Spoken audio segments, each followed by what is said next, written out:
3. Rejection of Satan and unbelief. 4. Acceptance of God's acts. 5. Submission to God for good or ill.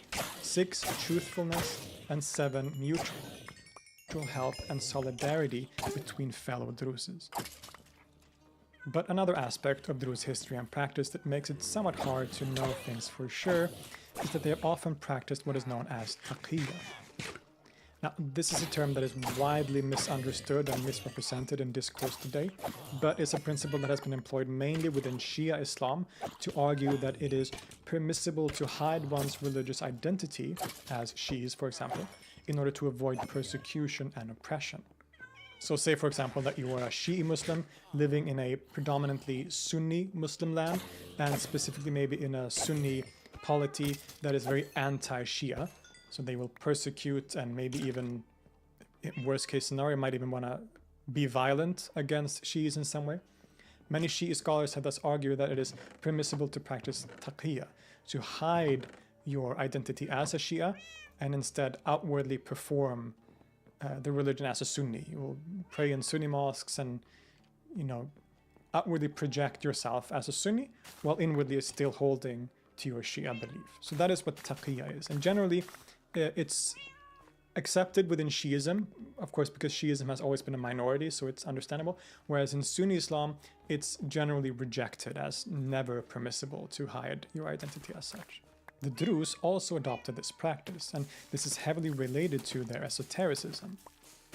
The reason why their teaching and scriptures were so secretive and only accessible to the Uqal might have been for the same reason, to avoid the teachings getting out to the general public and risking being called like heretics, for example, by the non-Druze majority. This principle of hiding one's teachings and identity is affirmed even in the Druze canon itself, as Firo points out, quote, "The canon's precept to conceal the hikmah was rather aimed at ensuring that the new creed was propagated only among people who were ready to fully understand the terminology, symbols, and philosophy of its preaching. Since it seems unlikely that people who had accepted this new creed during the period of its propagation were divided into two categories of uqal and juhal, the canon's precept must have been used at a later stage as a basis for the division between these two categories among the members of the sect." But for the Druze to practice taqiyya historically also meant that outwardly they would often adopt more standard Sunni practices. Druze villages would have a mosque with a muezzin doing the call to prayer every day. Druze would even pray the 5 daily prayers. They would fast during Ramadan and so on. Now outwardly this protected them against suspicion, while inwardly they of course still held firm to their Druze beliefs, which were often very different. One of the ways in which this assimilation to Sunnism becomes most clear is that the later Druze seems to have been inspired by Sufism and Sufi literature. You see, after the closing of the Dawah in 1043 and the gathering of the Rasail, Uqal and Druze intellectuals of course still kept writing and producing text, often clarifying doctrines and scripture. This secondary literature has become known as al-Juwani, and is associated with significant historical figures like Abdullah at-Tanuhi. And in these writings, there is often a quite pronounced Sufi character in its morals and vocabulary. Firo once again says, quote, "Ismail at-Tamimi's epistles are a good example of the Sufi influence. They are based on Sufi terminologies that fit in with Unitarian concepts as articulated by Hamza. At-Tamimi calls upon Unitarian believers to behold the eternal haqiqah, reality, where the asura zahira, the apparent picture, is the real expression of the lahut, or the eternal absolute that cannot be defined and described." In his An-Nuqat wal Dawa'ir, Abdul Jafar uses Hamza and At-Tamimi's Sufi terminologies, elaborating the concept of ma'arifat al-nafs, self-consciousness, through which Unitarian believers reach Tawheed. A believer can achieve self-consciousness by da'ira, circle of ilm, knowledge, and amal when Tawheed locates in the center of the circle. Circulating around the circle of Tawheed, a human being can get rid of deficiencies and purify his belief. By completing the path of the circle, the Unitarian believer realizes the projection of the circle's center, i.e. Tawheed. Circling around the center enables the believer to grasp tajreed al-Tawheed, the abstraction of God. And this is what we find across history when we look at the Druze community. They have always been a quite prominent presence in the Levant, especially in the Golan Heights of modern Israel, the Jabal ad-Druz in Syria, and around Mount Lebanon. And over that history, their relationship with different ruling powers like the Ottomans, Egypt, and today's nation states have been complex and multifaceted. There have been many periods of tensions and persecutions where certain Sunni authorities have criticized them and their beliefs. There is a claimed fatwa on the Druze and Alawites by Ibn Taymiyyah, for example, which calls them unbelievers. Of course, Ibn Taymiyyah wasn't really very influential until modern times, but it still shows that this tension existed sometimes. At other times, though, the Druze have managed to come to significant political power in the region. One instance of this was in the 16th and 17th century with the Ma'an dynasty, which was started by Fakhr ad-Din Ma'an. He was made the emir of the Druze people after he had supported the Ottoman Sultan Selim I, and later on he established a kind of kingdom of his own that was to include parts of Palestine, Lebanon, and Syria. This was short-lived, however, as the Ottomans didn't really like the high ambitions of Fakhr ad-Din, who would become a threat to them, obviously. But over the course of the 17th and even into the 18th century, the Druze were able to establish themselves politically in the region on and off. Things did change in the 18th century, though, when the Maronite Christians in the region started becoming more prominent and powerful, and there erupted more internal conflicts within the Druze groupings and families, too. The conflict between the Druze and the Maronites would worsen with the involvement of colonial powers, of course, in the region, who supported different sides here. The French generally sided with the Maronites, while the English and Ottomans stood behind the Druze, and these tensions flared up from time to time, including the famous civil conflict in Lebanon in 1860, which also included massacres and violence that spread into Syria and other places. The 20th century was also a very eventful period for the community, one that also brought with it a lot of change. Druze leadership mainly rested in the hands of a few prominent and powerful families, including the Hajari, Hinawi, and Atrash families in Syria and the Jumbalat family in Lebanon. More and more Druze peoples moved out of the mountain villages and into cities and even abroad, participating in culture and scholarship and politics on a global scale. For example, one of the most famous and celebrated oud players in the world, Farid al-Atrash, came from a Druze family, as his name suggests. And with more Druze becoming educated and entering scholarship, a new approach and understanding of their own faith also started.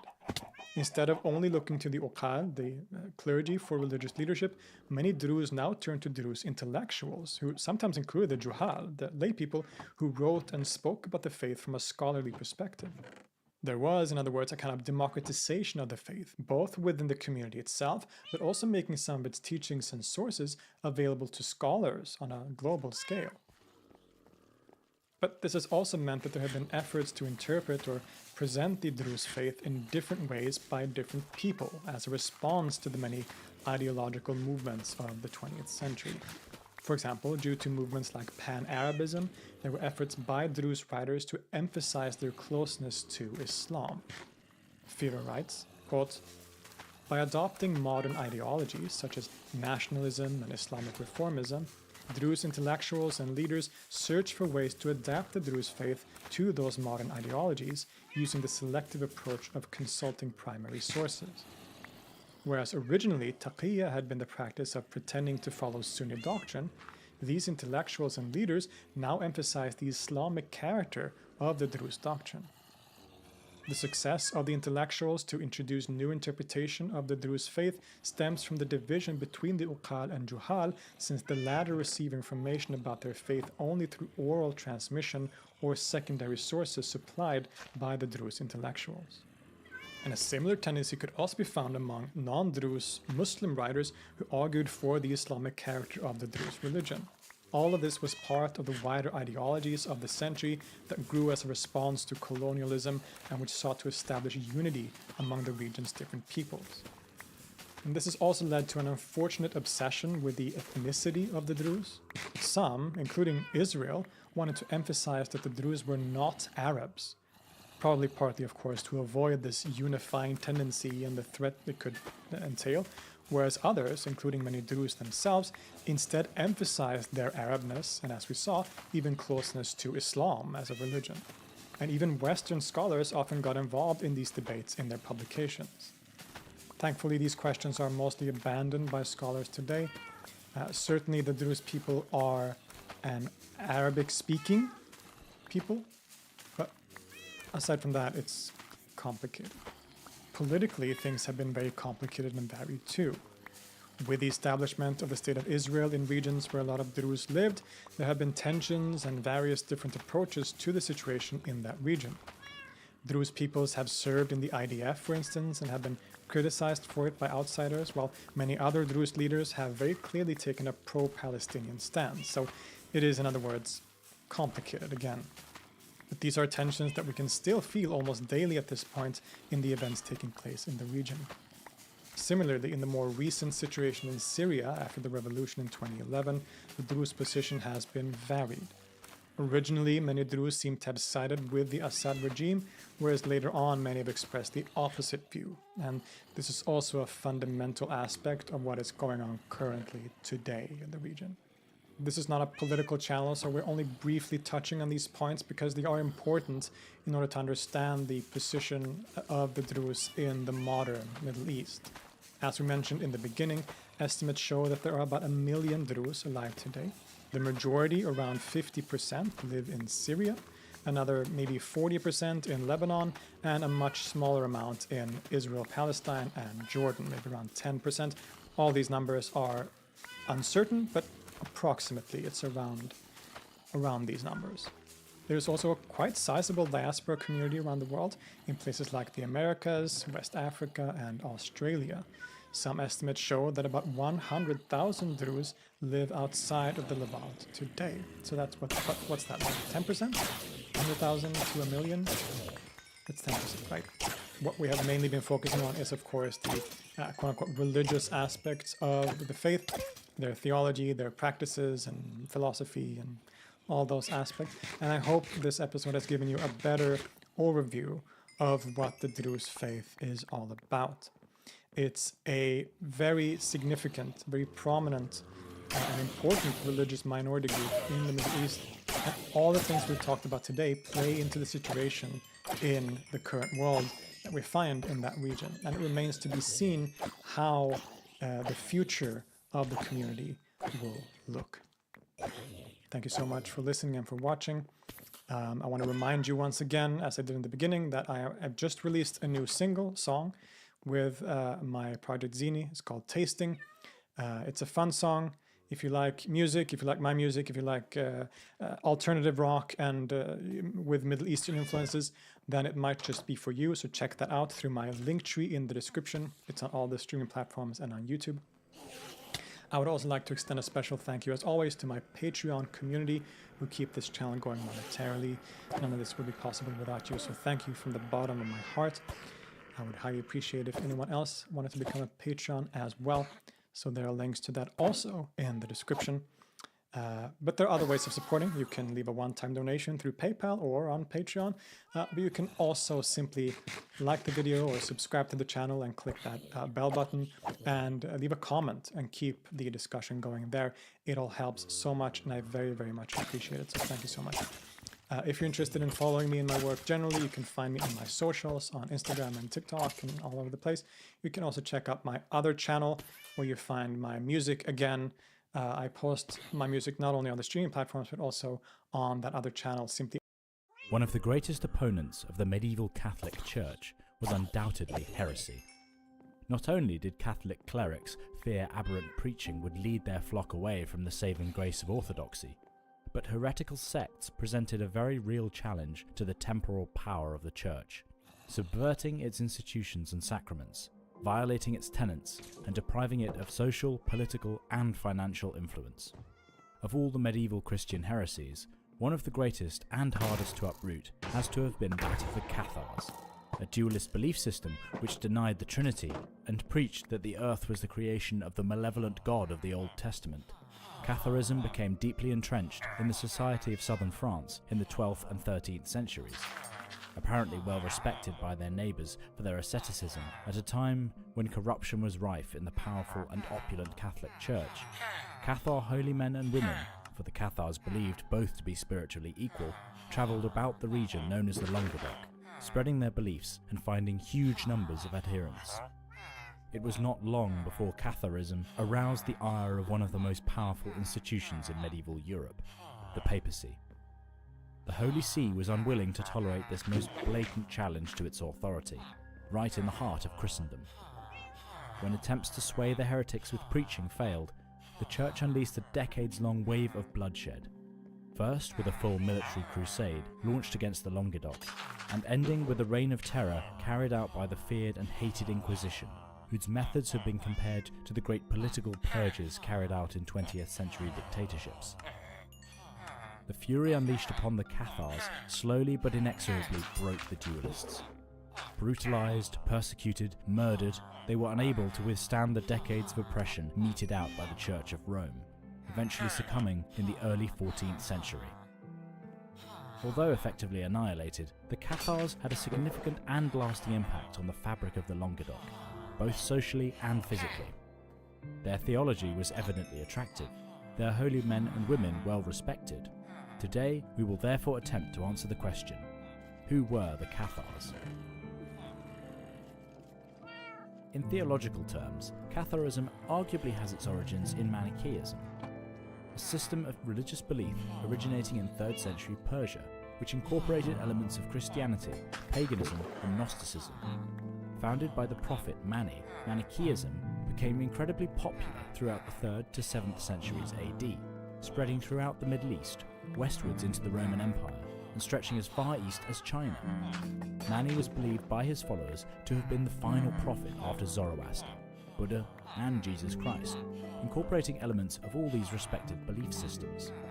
Famously, St. Augustine of Hippo, the great early Christian scholar and theologian, was himself a Manichaean for decades, before renouncing the faith to return to the Christian Church. Simply put, Manichaeism is a dualistic religion, predicated upon a binary opposition between light, characterized as all which is spiritual and wholly good, and darkness, represented by the physical world, which by its very nature is evil and corrupted. It is this dual element of Manichaeism, itself a crucial element of Gnosticism, which formed the basis of Cathar belief. Despite Roman repressions against Manichaeism, beginning in the reign of the Emperor Diocletian, the religion spread rapidly. Even when Manichaeism was effectively stamped out in Roman territory, the dualistic worldview endured, first in the beliefs of the Paulicians, a heretical Christian group who emerged in 7th century Armenia, and later in the Balkans with the so-called Bogomils. Founded by the Bulgarian priest Bogomil in the mid-10th century, the Bogomils combined the aforementioned dualistic belief with further radical elements. They did not build churches, instead considering the body to be sacred, and engaged in many acts of ritual cleansing as a result. Despite this focus on the importance of the spirit of the individual, Bogomil still considered any action which heightened a person's individual participation in the temporal world as undesirable. Marriage and the consumption of meat and wine, for example, were discouraged, seen as actions which bring a person closer to the material world, and therefore to its creator, the devil himself. Bogomilism spread rapidly through the Byzantine Empire in the 11th and 12th centuries. The sect did in fact share some similarities with Christianity. The medieval church certainly considered Christians to be strangers in the material world, pilgrims on a sojourn away from the kingdom of God, to which they would return upon death. However, Bogomilism was an incredibly radical belief system, which rejected baptism and the Eucharist. It is not surprising that persecution followed. A prominent Bogomil leader in Constantinople, Basil the Physician, was condemned as a heretic and burned at the stake sometime in the 1110s, during the reign of Alexios I Komnenos. The Bogomil heresy was not limited to Constantinople either. Northwards and westwards, Bogomilism found adherents in Serbia and beyond. As Bogomilism spread freely up the Balkan Peninsula, it is easy to see how this form of dualism reached northern Italy and spread into southern France. In fact, in 1167, at St. Felix de Caraman, in the Languedoc, a council of Cathars was held and was presided over by the Bogomil Pope Nikitas. It was at this seminal meeting that much of the organisation of the Cathars was supposedly formulated, including the appointment of a number of Cathar bishops. Whether the Cathars were directly influenced by the Bogomils themselves or whether they developed as part of a continuum of heretical Christian sects that bloomed across Europe in the high to late Middle Ages and included proto-Christian groups such as the Waldensians of France, is hard to say. What is clear, however, is that the Cathars' distinctive dualism and world denial would appear to share its roots with the Bogomils of Bulgaria and the Gnostic Manichaeans of late antiquity. The term Cathar most likely comes from the Greek kataros or kataroi, meaning pure or pure ones, likely a reference to the Cathar dualistic belief and their view of the temporal world as tainted by evil, or, in other words, impure. The word Cathar appears to be a slightly later term, and was apparently not used by the Cathars themselves, rather by their persecutors in both the Catholic and Orthodox churches. Another term used to denote the Cathars was Albigensians, a reference to the town of Albi, an important centre of Cathar belief in the 12th and 13th centuries, and a conurbation from which the religion spread. It is the town of Albi which also lent its name to the military campaigns which aimed to eradicate the Cathars from southern France, the Albigensian Crusade. Instead, the Cathars themselves seem to have self-identified with an entirely different term. In slightly self-congratulatory fashion, they called themselves bon homme and bonne femme, good men and good women. Alternately, they also referred to themselves as bon chrétiens, that is, good Christians. Before we embark upon a discussion of Cathar belief, it is important to note that the extent to which the Cathars themselves constituted a unified group with a centralised authority and belief system is debated.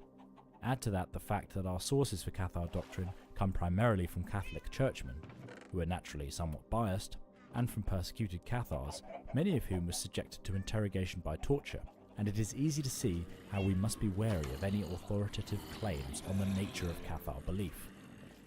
However, that there was a strong religious and social community that existed in the Languedoc, which may be referred to as Cathar, cannot be denied. Such was the strength of this religious and social community that thousands of Cathars preferred to perish rather than renounce their faith. As mentioned, the primary feature of Cathar cosmology was dualism, the belief in two diametrically opposed deities. The first was a benevolent deity, a supreme god typified as good and responsible for all spiritual creation. It is communion with this deity that the Cathars sought. The second was a malevolent god, responsible for the creation of the temporal world, which, by definition of its association with this malignant deity, was corrupt, tainted, and evil in nature. This deity was known as the Demiurge. The Demiurge, as the creator of all physical matter, was also known as Rex Mundi, king of the world. It was the antagonism between these two deities and the resulting fallout from their cosmic skirmishes that explained the occurrences in the spiritual and physical lives of humankind. The Cathars associated the New Testament with the benevolent deity of light. Conversely, the God of the Old Testament, noted for his fire and brimstone approach, was rejected by the Cathars. The work of the chronicler Peter Vaux de Cernay, noted for his relatively objective reporting of Cathar belief in his Historia Albigensis, described the Cathars thus: they attributed the New Testament to the benign God and the Old Testament to the malign God, and rejected the whole of the latter except for certain passages quoted in the New Testament. They maintained that the author of the Old Testament was a liar. They also called him a murderer because he exterminated the inhabitants of Sodom and Gomorrah by fire and destroyed the world by waters of the flood. Peter also noted that some Cathars believed the good God had two wives, from whom he begat sons and daughters. Others that he had two sons, who were Christ and Satan. In a similar vein, some Cathars apparently believed that the Demiurge had once been the servant of the benevolent god of the spiritual realm, and had rebelled against his master in the creation of the material world. This is what may be called mitigated dualism. That is, the evil was in some way subordinate to good, and had been effectively produced by the good deity. Others believed in a stricter sense of dualism, which may be called absolute, in which the two gods, good and evil, were considered to be dual entities, eternal in their nature, and wielding an equal amount of power. As human bodies are physical, and therefore the creation of the Demiurge, they were seen by Cathars as being tainted. Humans were actually fallen angels, or at least their souls were the souls of angels. Cast out from the spiritual realm and condemned to the material world, the aim of the Cathars was therefore to break their link with the earth through renunciation of all things temporal, and in doing so return to the supreme creator. Reincarnation was apparently an aspect of Catharism. To fail in one's quest to reject the physical world would only result in rebirth and the condemnation to eternal suffering on earth in the form of a multitude of human lives. Like medieval Catholics, the Cathars venerated Jesus Christ. However, unlike Catholics, they rejected the concept of his physical incarnation, as well as his resurrection. Instead, the Cathars believed the resurrection of Jesus represented reincarnation, the fate of all humans to linger on the tainted earth. Furthermore, they wholly denied Jesus' physical incarnation on the earth, believing that Jesus was in fact the human form of an angel, whose body was an illusory one. Cathars also notably rejected the idea of the Trinity, that the one God exists in three co-eternal, co-substantial divine persons: God, Christ, and the Holy Spirit, commonly termed the Godhead. For the Cathars there was only one aspect of the divine deity of good, the supreme God himself. As for Christ, just as there were two opposing gods, so too were there two Christs, who existed separately in the spheres of the spiritual and the physical. According to Peter of Vaudreuil, the Cathars actually believed the Christ born in Bethlehem and crucified in Jerusalem to be evil, a being who partook of the physical world and took Mary Magdalene as his concubine. The good Christ never existed in the world, instead only existing in the parallel spiritual realm of the benign God.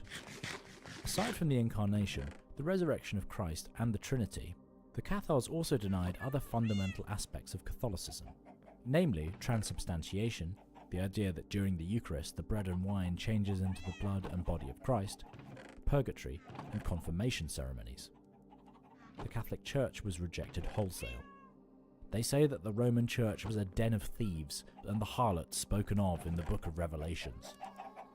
As the material world was identified as evil and corrupt, asceticism, or rejection of the material world, was a marked feature of Catharism. Many Cathars appear to have been pescatarian, refusing to eat cheese, milk, eggs, or meat. It would seem that they considered animals to be the bearers of reincarnated soul, and that they should therefore not be killed or harmed in any way. Fish, however, were exempt from this. This extreme world denial had an obvious catch regarding children and family. Peter of Vaudreuil notes Cathars who believed that siring children barred one from finding salvation, and for whom child-rearing must have therefore been frowned upon.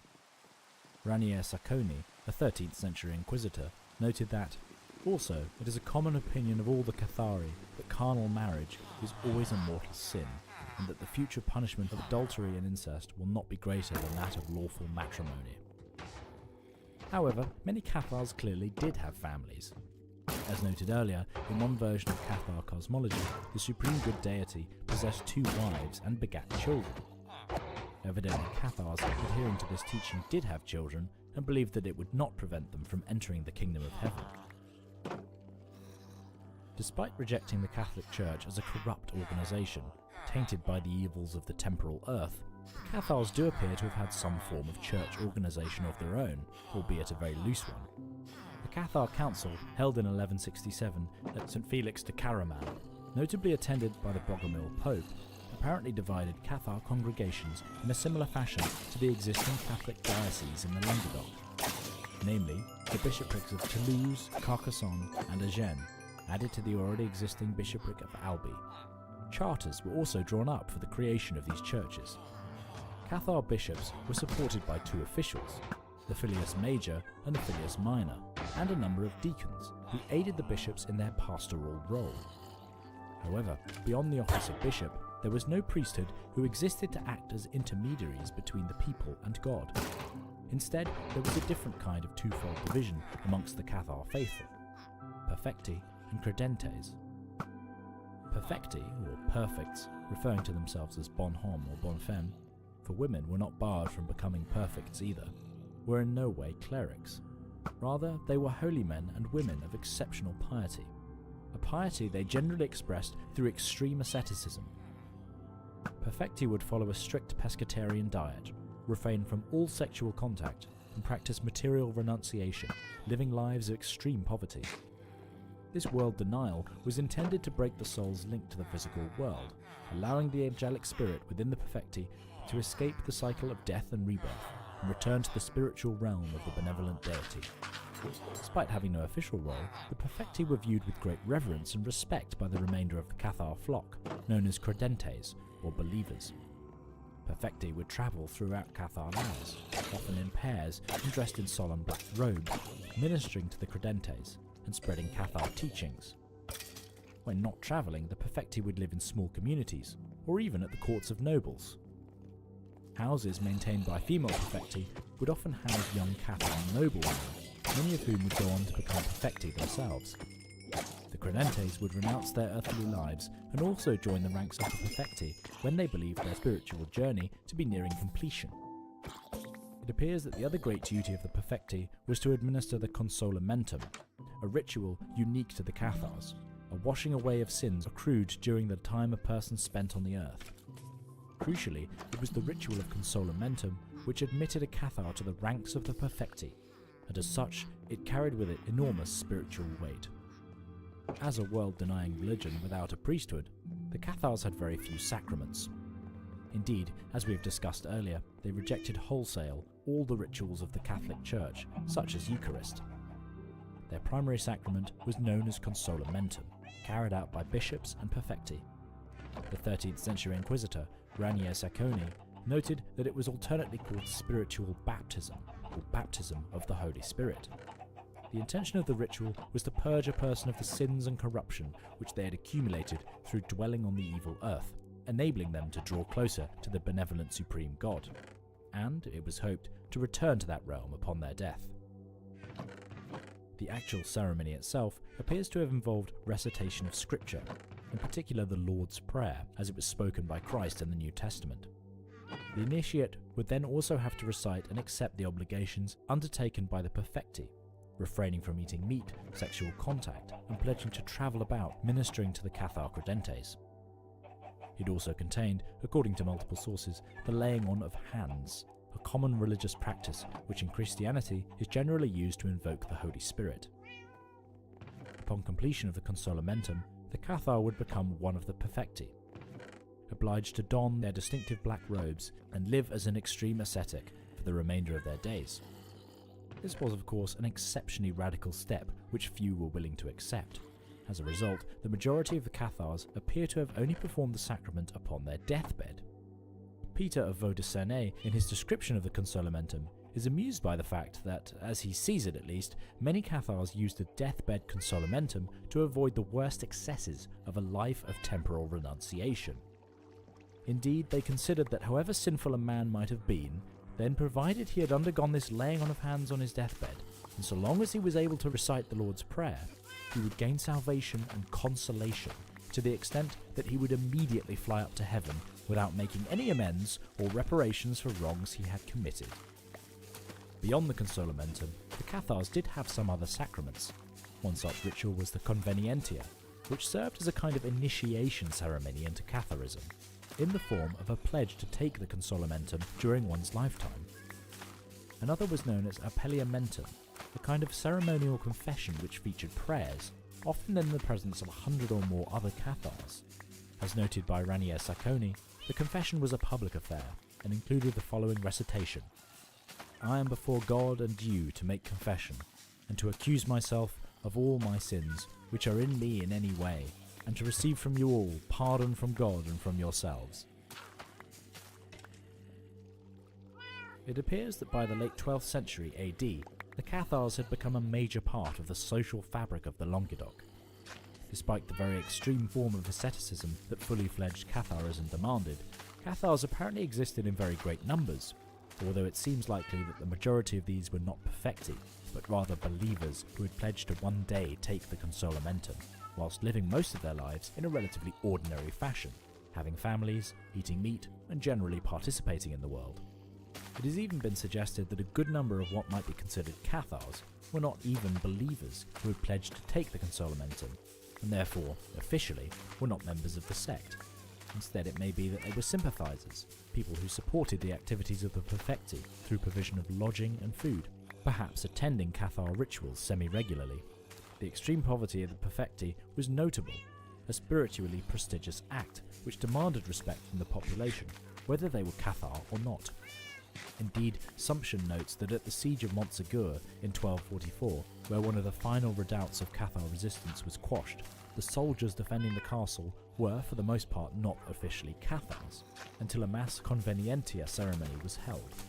It therefore seems that the Cathars, and in particular the Perfecti, were viewed with a deal of respect by their neighbours. Certainly there appears to have been little enmity between Cathars and the wider Catholic population in the Languedoc.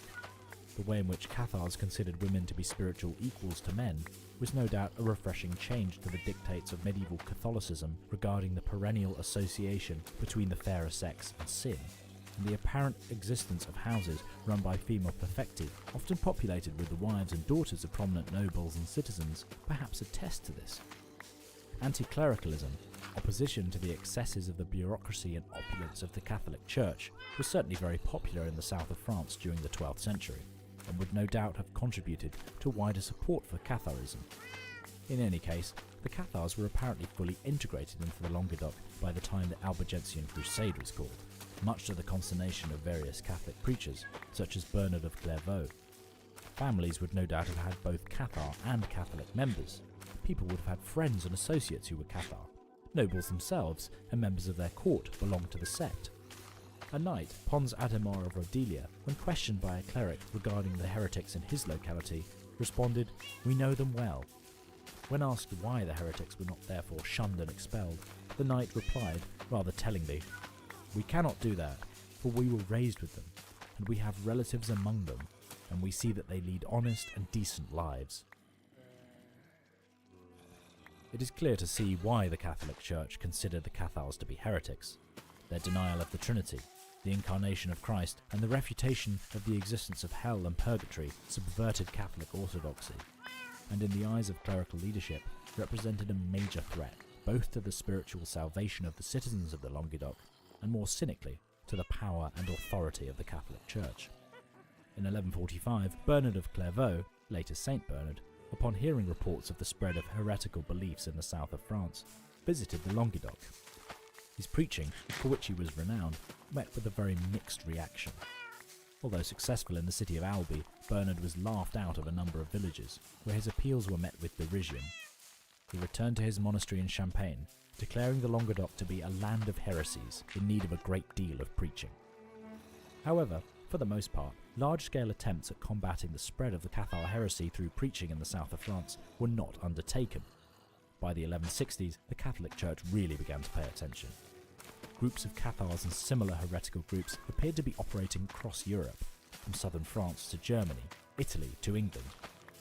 In 1163, the wildfire-like spread of heresy was discussed at the Council of Tours, and in 1165, Cathars were brought before a number of bishops at Lambert in southern France. They responded astutely to questioning, and were eventually released, despite being professed heretics. In 1165, the Council of St. Felix de Caraman, mentioned earlier, at which the Cathars formally organised their church structure in the Languedoc, further confounded Catholic clerics.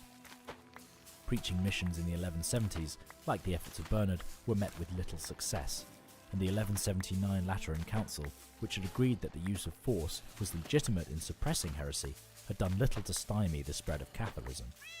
The slow reaction of the Catholic Church could, in part, be attributed to more pressing matters further east. The fall of Jerusalem to Saladin's forces in 1187 and the subsequent efforts to regain the Holy City certainly took precedence over the heretics of the Languedoc. The situation changed with the election of Innocent III to the office of Pope in 1198. Highly educated and just 38 years old at his election, Innocent made the extinguishing of heresy amongst his highest priorities. The new Pope viewed the Catholic clergy of the Languedoc as being complicit in the rise of the Cathars through their incompetence and inaction, calling them blind men, dumb dogs who can no longer bark, men who will do anything for money, zealous in avarice, lovers of gifts, seekers of rewards. Innocent's approach was three-pronged. He would spearhead the assault on heresy with intensive preaching in regions where heresy thrived. He would apply pressure to local lords and nobles to aid in his cause. And finally, he would attack the heretics themselves. In the first instance, Innocent commissioned the Cistercian order to preach throughout the Languedoc, attempting to convince the population through words. In the second, he approached the major lords of the Languedoc with a mixture of carrot and stick. To the most powerful, Count Raymond of Toulouse, he offered readmittance to the church. Raymond had been excommunicated in 1195, while simultaneously sending threatening and somewhat abusive letters, exhorting the count to root out the heretics. In the third case, Innocent sought to repress the Cathars by force. He issued a papal bull, a kind of legal decree, equating heresy with the Roman crime of treason, and subjecting heretics to the confiscation of property. In the carrying out of this strategy, 3 papal legates were dispatched: Arnold Amaury, Abbot of Citeaux, Peter of Castelnau, and a certain brother Ralph, both of the monastery of Fontfroide. This trio embarked upon a frankly disastrous campaign in 1203. The 3 men attempted a slightly different preaching strategy than that of their predecessors, inviting the Cathars to public theological debates. A debate at Carcassonne between 13 Catholics and 13 Cathars, watched by a large crowd, ended inconclusively. Subsequent debates followed a similar course, despite the legates achieving limited success by adopting the kind of visible asceticism practiced by the perfecti. Pressure applied to the nobles of the Languedoc yielded no results either. The issue was essentially encapsulated by the quote of the knight Pons Adamant seen earlier, when asked why he did not root out the heretics. The Cathars were, by then, truly integrated into the society of the Languedoc. Add to this the fact that everyone, even the local Catholic clergy, viewed the legates as unwelcome outsiders, and it is easy to see why the mission of the 3 Cistercians failed. The final straw was an unfortunate confrontation between Peter of Castelnau and Count Raymond of Toulouse at the Count's court in 1208, which saw the nobleman excommunicated on the spot for his refusal to persecute the heretics. For his action, Peter was murdered on his return journey to Rome by unknown assailants. This violent episode was the final straw for Innocent, who turned to the third part of his strategy: violent repression. Incensed by the brazen murder of the papal legate, Pope Innocent called for a crusade against the Cathars of the Languedoc and their sympathisers in March 1208. For the remainder of the year, the crusade was preached throughout Christendom, and in particular northern France. Although neither the King of France, Philip Augustus, nor his son could be recruited, Innocent and his legates did succeed in bringing together a host of noblemen with the promise of the usual crusade indulgences: forgiveness of sins and the right to land confiscated from the heretics and their supporters. With the threat of armed invasion looming large, the lords of the Languedoc scrambled to come to terms with the Pope. Raymond VI of Toulouse agreed to embark upon an embarrassing public penitence, which included swearing allegiance to the church and forfeiture of 7 of his castles. Raymond Roger Trencavel, Viscount of Carcassonne, Albi and Béziers, some of the greatest hotbeds of Cathar activity, was not so lucky. His request to join the crusade was turned down. It was Trencavel's lands which therefore became the first target of the Crusaders. On the 21st of July 1209, the Crusaders, led by the papal legate Arnaud Amaury, reached Béziers, which stands atop a bluff overlooking the Orbe River. Attempting to avoid the slaughter which accompanied most medieval sieges, the city's bishop attempted to negotiate with the besiegers, who offered to spare Béziers if the population handed over all of the heretics. The citizens of Béziers refused outright. The majority also refused to leave the city when the Crusaders appealed for all faithful Catholics to abandon Béziers before it was attacked. The following day, as the Crusaders began preparations for a lengthy siege, a detachment of the city's defenders sallied out from Béziers. Shortly thereafter, a skirmish began between these defenders and a group of Crusaders. Exactly what happened next is unclear. However, what we do know is that a number of Crusaders gained control of one of the city's gates. Suddenly presented with a marvellous opportunity, the entire crusading army was set loose, pouring into the streets of Béziers.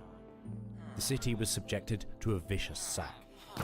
The Crusaders broke into houses, looting and killing at will, as the inhabitants of Béziers fled to the city's churches for refuge, amongst the panicked ringing of church bells. Crammed into Béziers Cathedral, the Church of St. Jude and the Church of St. Mary Magdalene, the population of the city presented a dilemma to the Crusaders. Which amongst them were Catholics, and which were heretics? Appealing to Arnaud Amaury, The soldiers asked what they should do. The abbot's reply was chilling. "Kill them all, for the Lord knoweth them that are his." Amaury himself estimated that 20,000 people were put to the sword, although more conservative estimates place the number at somewhere around 7,000. In Amaury's own words, "Our men spared no one, irrespective of rank, sex or age, and put to the sword almost 20,000 people. After this great slaughter, the whole city was despoiled and burnt, as divine vengeance miraculously raged against it." Such was the brutality wrought at Béziers that even signed-on supporters of the crusade, such as Peter of Levaux de Cernay, felt the need to explain it away by blaming the mercenary contingent of the crusading army. News of the massacre at Béziers spread like wildfire. The first cruel act of the crusaders in the Languedoc caused widespread dismay, with many towns and castles submitting to the crusaders rather than suffer the same fate. However, it also had the consequence of causing the population of the Languedoc, both Cathar and Catholic alike, to despise the crusading forces.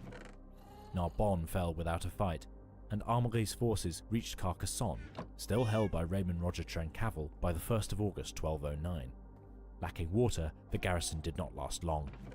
Raymond Roger negotiated a settlement which allowed the entire population of the city, Catholic and Cathar alike, to leave unharmed, albeit without their possessions, on the 15th of August.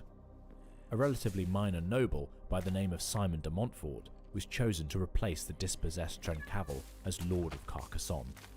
De Montfort would later rise to prominence amongst the Crusader leaders, perpetrating some of the conflict's most heinous atrocities. After their initial success, the Albigensian Crusaders faced more concerted opposition from the lords of the Languedoc.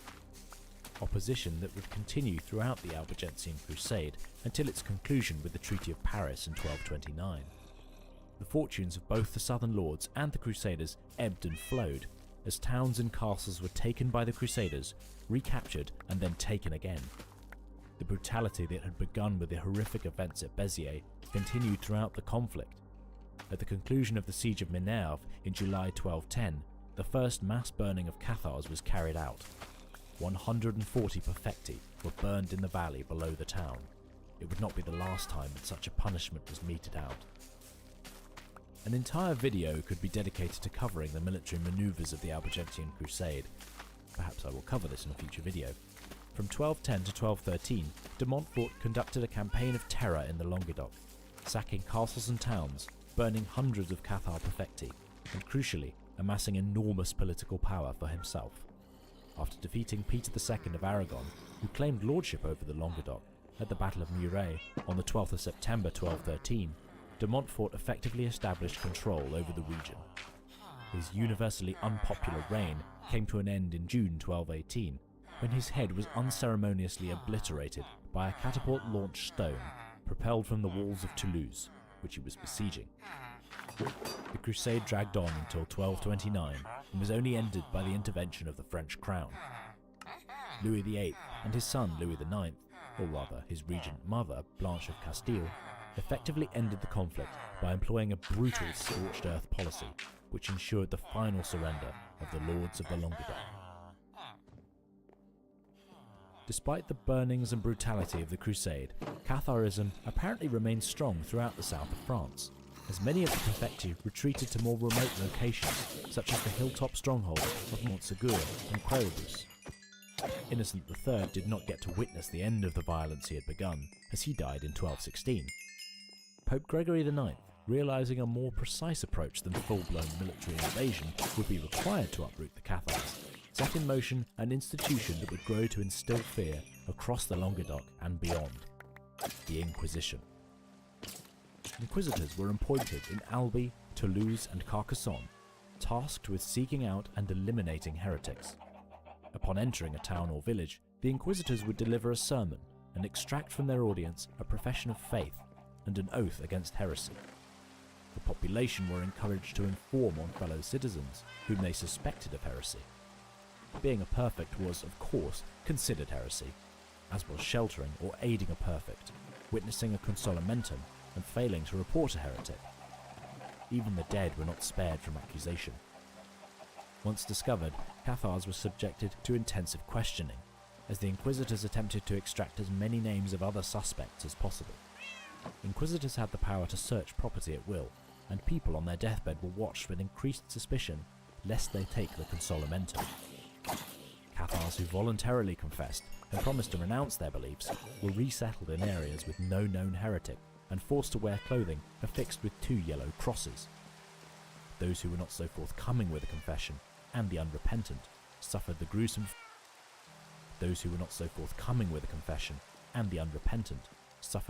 fate of being burnt at the stake. The work of the Inquisition in the Languedoc fostered an atmosphere of paranoid fear. Overzealous inquisitors were equally liable to persecute falsely accused Catholics as well as Cathars, and unsurprisingly were thoroughly despised by the population. Reprisals were common. In Toulouse, a mob pelted the inquisitors with stones, and in Cordes, 2 inquisitors' assistants were thrown down a well to their deaths. Constantly hounded in the decade following the establishment of the Inquisition in the Languedoc, the Cathars began to slowly dwindle in number under the weight of persecution. In May 1243, an army gathered to besiege the fortress of Montségur, widely known to be a hotbed of heresy and the refuge of a large number of perfecti. The Cathar Bishop of Toulouse had even established his court there during the Albigensian Crusade. Despite possessing a garrison of just 98 knights, assault against such a heavily fortified hilltop castle was fraught with difficulty. The old strategy of outlasting the defenders was employed, and in March 1244 the garrison surrendered. The inhabitants were allowed to go free after a thorough quizzing by the inquisitors. The 200 perfecti within Montségur were not willing to renounce their faith, and so were condemned to the flames with which the inquisitors had so cruelly expunged the Languedoc of its Cathars. 21 of the castle's inhabitants chose to take the Consolamentum, and so too were burned. The site of this execution, known as the Field of the Cremated, is today marked by a memorial. The Inquisition after Montségur was carried out with even more extreme prejudice. Sean Martin compared the trials, betrayals, and insidious investigations with the purges of Stalinist Russia.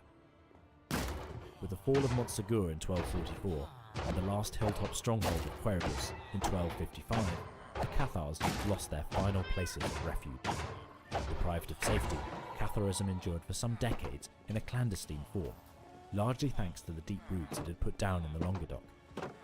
A brief revival, led by Cathar Perfect Pierre Autier, was ended when Autier was executed in April 1310, and the last known Cathar Perfect in the Languedoc, Guillaume Bellebaste, was executed in the autumn of 1321 in the small town of Villerouge-Termen. By the end of the year 1330, it appears that the near-constant persecution of the Inquisition had effectively ended Catharism in the Languedoc. All remaining believers had been forced to recant, and perfecti had been eliminated. The number of legal proceedings against Cathars in the 1330s dropped dramatically. Once a staple of the fabric of social and religious life in the south of France, the bonnes hommes and bonnes femmes were no more.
Few peoples throughout history are simultaneously so totally unknown and so maligned as the Philistines.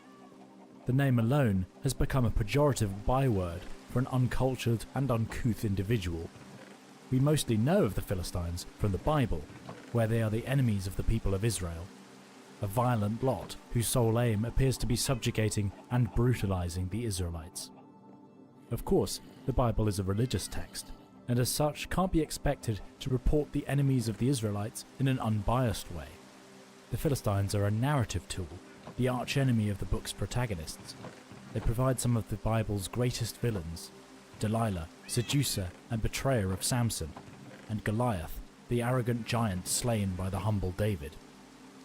At the same time, the Philistines leave us very little in the historical record by which we can discern what their culture may have been like, a fact which itself has perhaps accentuated a reliance on biblical sources.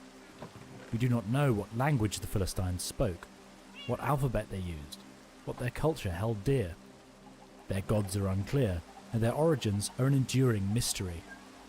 However, archaeology, in concert with what scant written sources we have, can help us to build a clearer picture of this Levantine people. Their society reflected Aegean, Cypriot, Egyptian and Canaanite influences. They built great cities with planned layouts. They produced wonderful artistic works, from pottery and textiles to various kinds of metalwork. They were farmers and traders, producing olive oil and wines which they traded and sold throughout the region. Their culture flourished at a time of political upheaval, when the ancient Near East was undergoing a seismic transition from the Age of Bronze to the Age of Iron.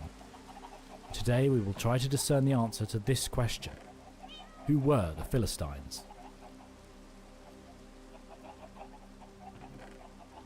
The origins of the Philistines, like many aspects of their culture, are shrouded in mystery. As they leave no written records of their own, we are reliant on the ever-biased written accounts of other peoples in order to discern an image of the Philistines, as well as what can be implied from archaeological discoveries. When it comes to the Philistines, as mentioned before, the Bible is a rather important source, but one whose historicity will be debated to the end of time, and crucially, one in which the Philistines feature as perhaps the primary enemy of the Israelites. As a result, the Bible doesn't paint a particularly glowing picture of the Philistines.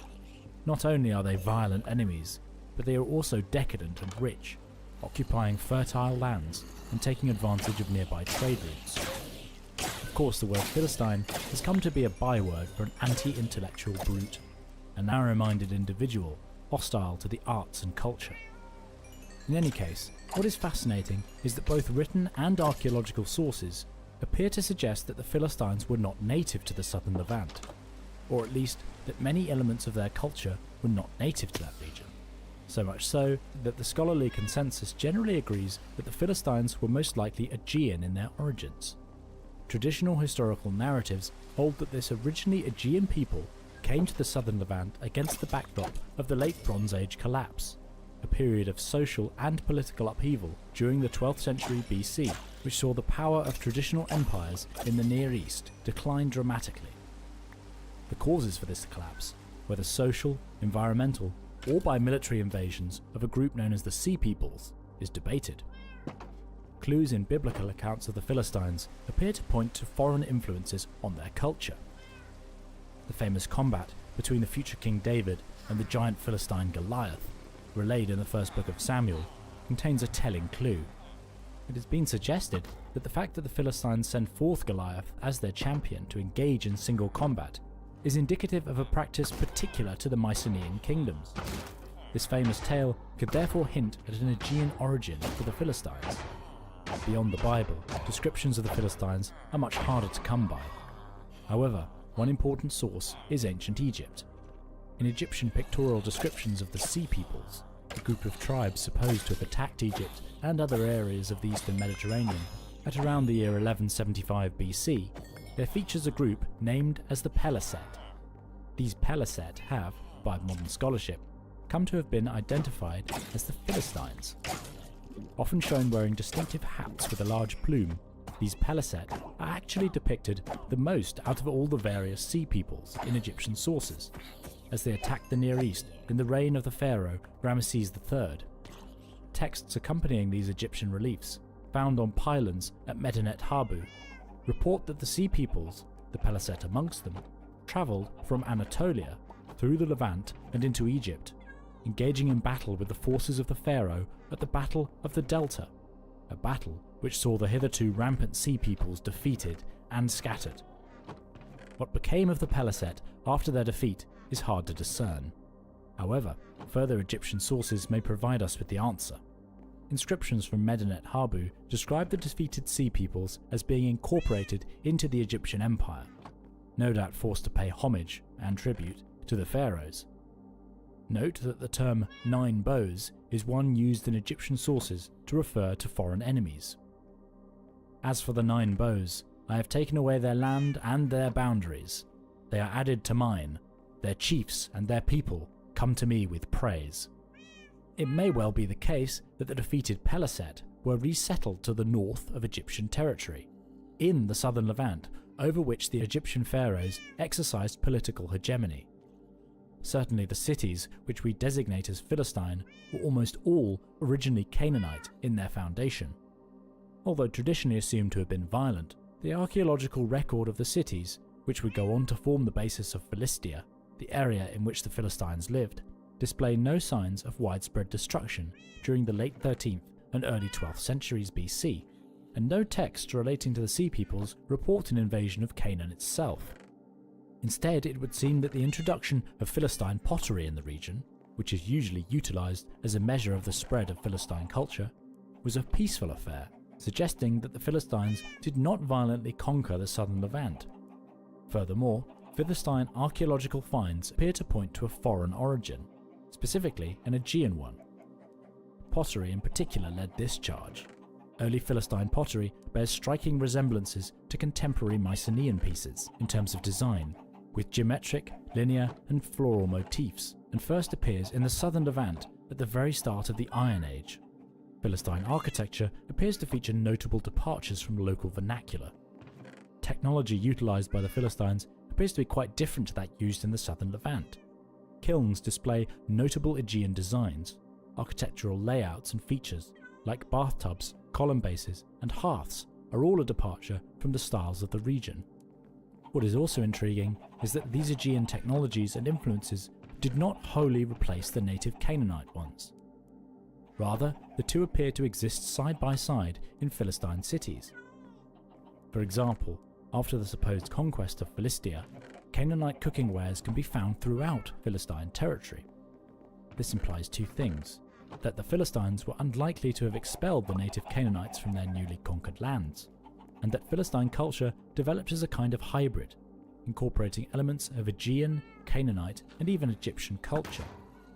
That said, despite these apparent non-local origins, we must be wary of regarding the Philistines as some monolithic group which migrated wholesale into the southern Levant in the late Bronze Age.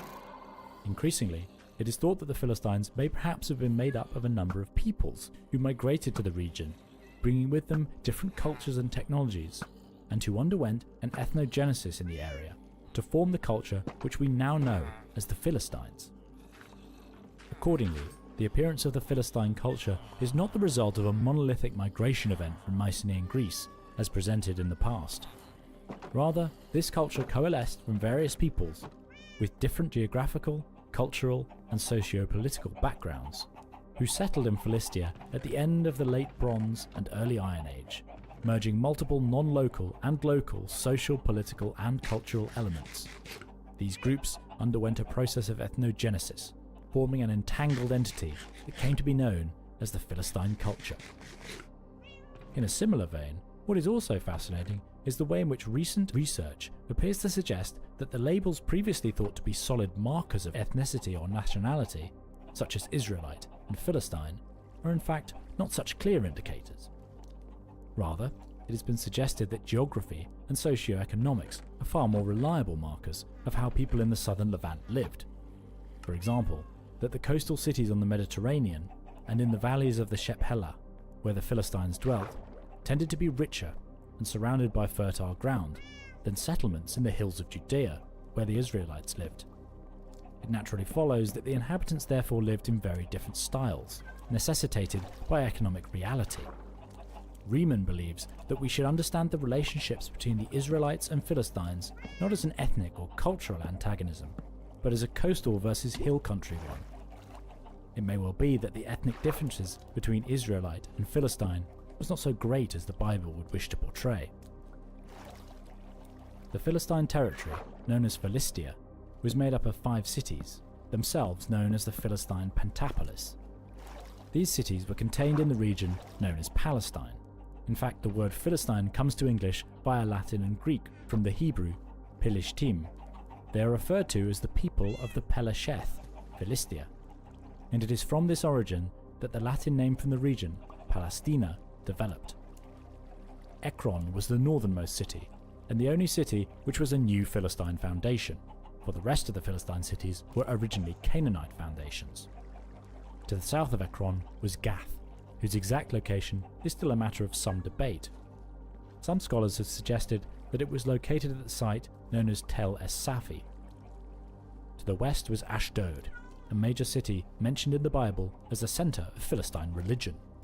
Texts found in the ancient city of Ugarit attest to the importance of Ashdod before the arrival of the Philistines at the end of the Bronze Age. Ashkelon, located on the shores of the Mediterranean, was the only one of the major Philistine cities with a sizable port, indicating that it was likely the city with the greatest trade activity. The southernmost city, Gaza, was originally an Egyptian settlement before the arrival of the Philistines. It is thought to have been the location of the biblical narrative of Samson and Delilah. Interestingly, many of the major Philistine cities were situated in a region known as the Shephelah, a hilly area made up of wide, accessible, and extremely fertile valleys. Control of these valleys was crucial for the Philistine economy, which was largely based on agriculture. Such land was perfect for the cultivation of crops, olive oil production, wine production, and the rearing of livestock. Aside from these cities, a number of smaller settlements existed throughout Philistine territory. However, the vast majority of what we know about Philistine culture and the apparent political and religious focus of their society was these 5 cities. According to the Hebrew Bible, the extent of Philistine territory stretched from Wadi Gaza in the south to the banks of the Yarkon River in the north. The eastern border of Philistia was less well-defined and likely subject to ebbs and flows as the power of the Philistines waxed and waned. After establishing their initial political dominance over the 5 cities of the so-called Pentapolis in the early 12th century BC, the Philistines may have embarked upon military campaigns, which expanded and cemented their control over the southern Levant. Traditionally, historians believed that this was a period of aggressive expansion, thought to have taken place over the course of roughly a century until the mid-11th century BC, when the Philistines came into conflict with the Israelites.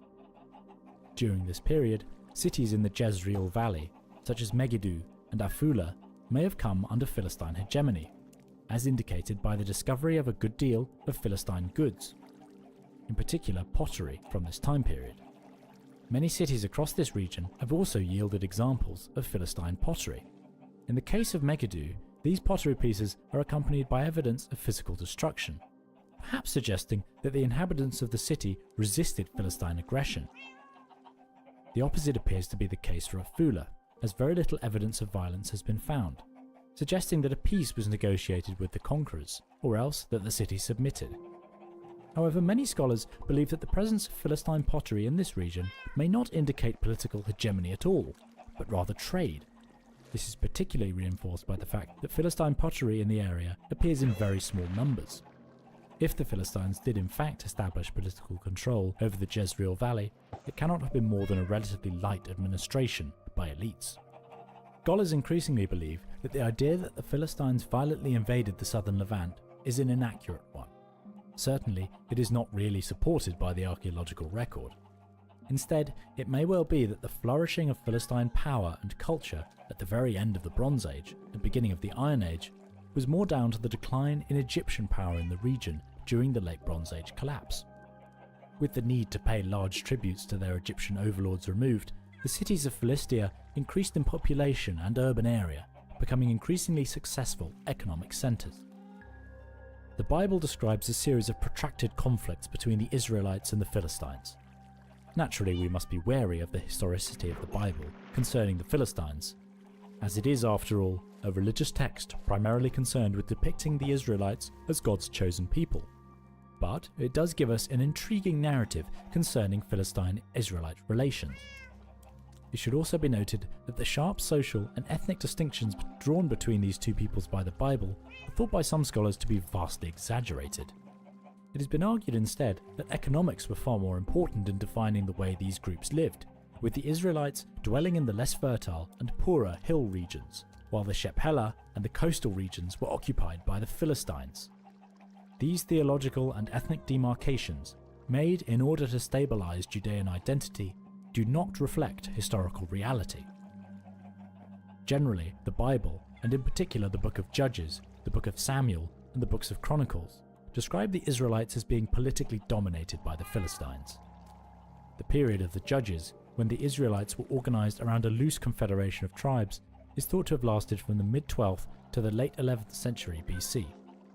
The Bible describes this period as being punctuated by episodes of conflict between the dominant Philistines and the politically inferior Israelites, a power dynamic which was supposedly ended by the formation of the unified Kingdom of Israel. Perhaps the most famous example of Israelite-Philistine antagonism is the story of Samson, one of the judges of the Israelites, gifted with immense strength by God, strength that he used to massacre an entire army of Philistines with no more than a donkey's jawbone for a weapon in chapter 15 of the Book of Judges. Samson is betrayed by his lover Delilah, who cuts his hair, depriving him of his strength. Delilah herself is bribed to do so by the lords of the Philistines, who then capture Samson, taking him to Gaza City and forcing the once great Israelite to mill grain. Samson's famous demise, where the miraculous restoration of his strength via prayer allows him to destroy the Philistine temple where he is being held by collapsing the pillars, takes place in the temple of Dagon, the Philistine deity who may have been worshipped as the father of the gods.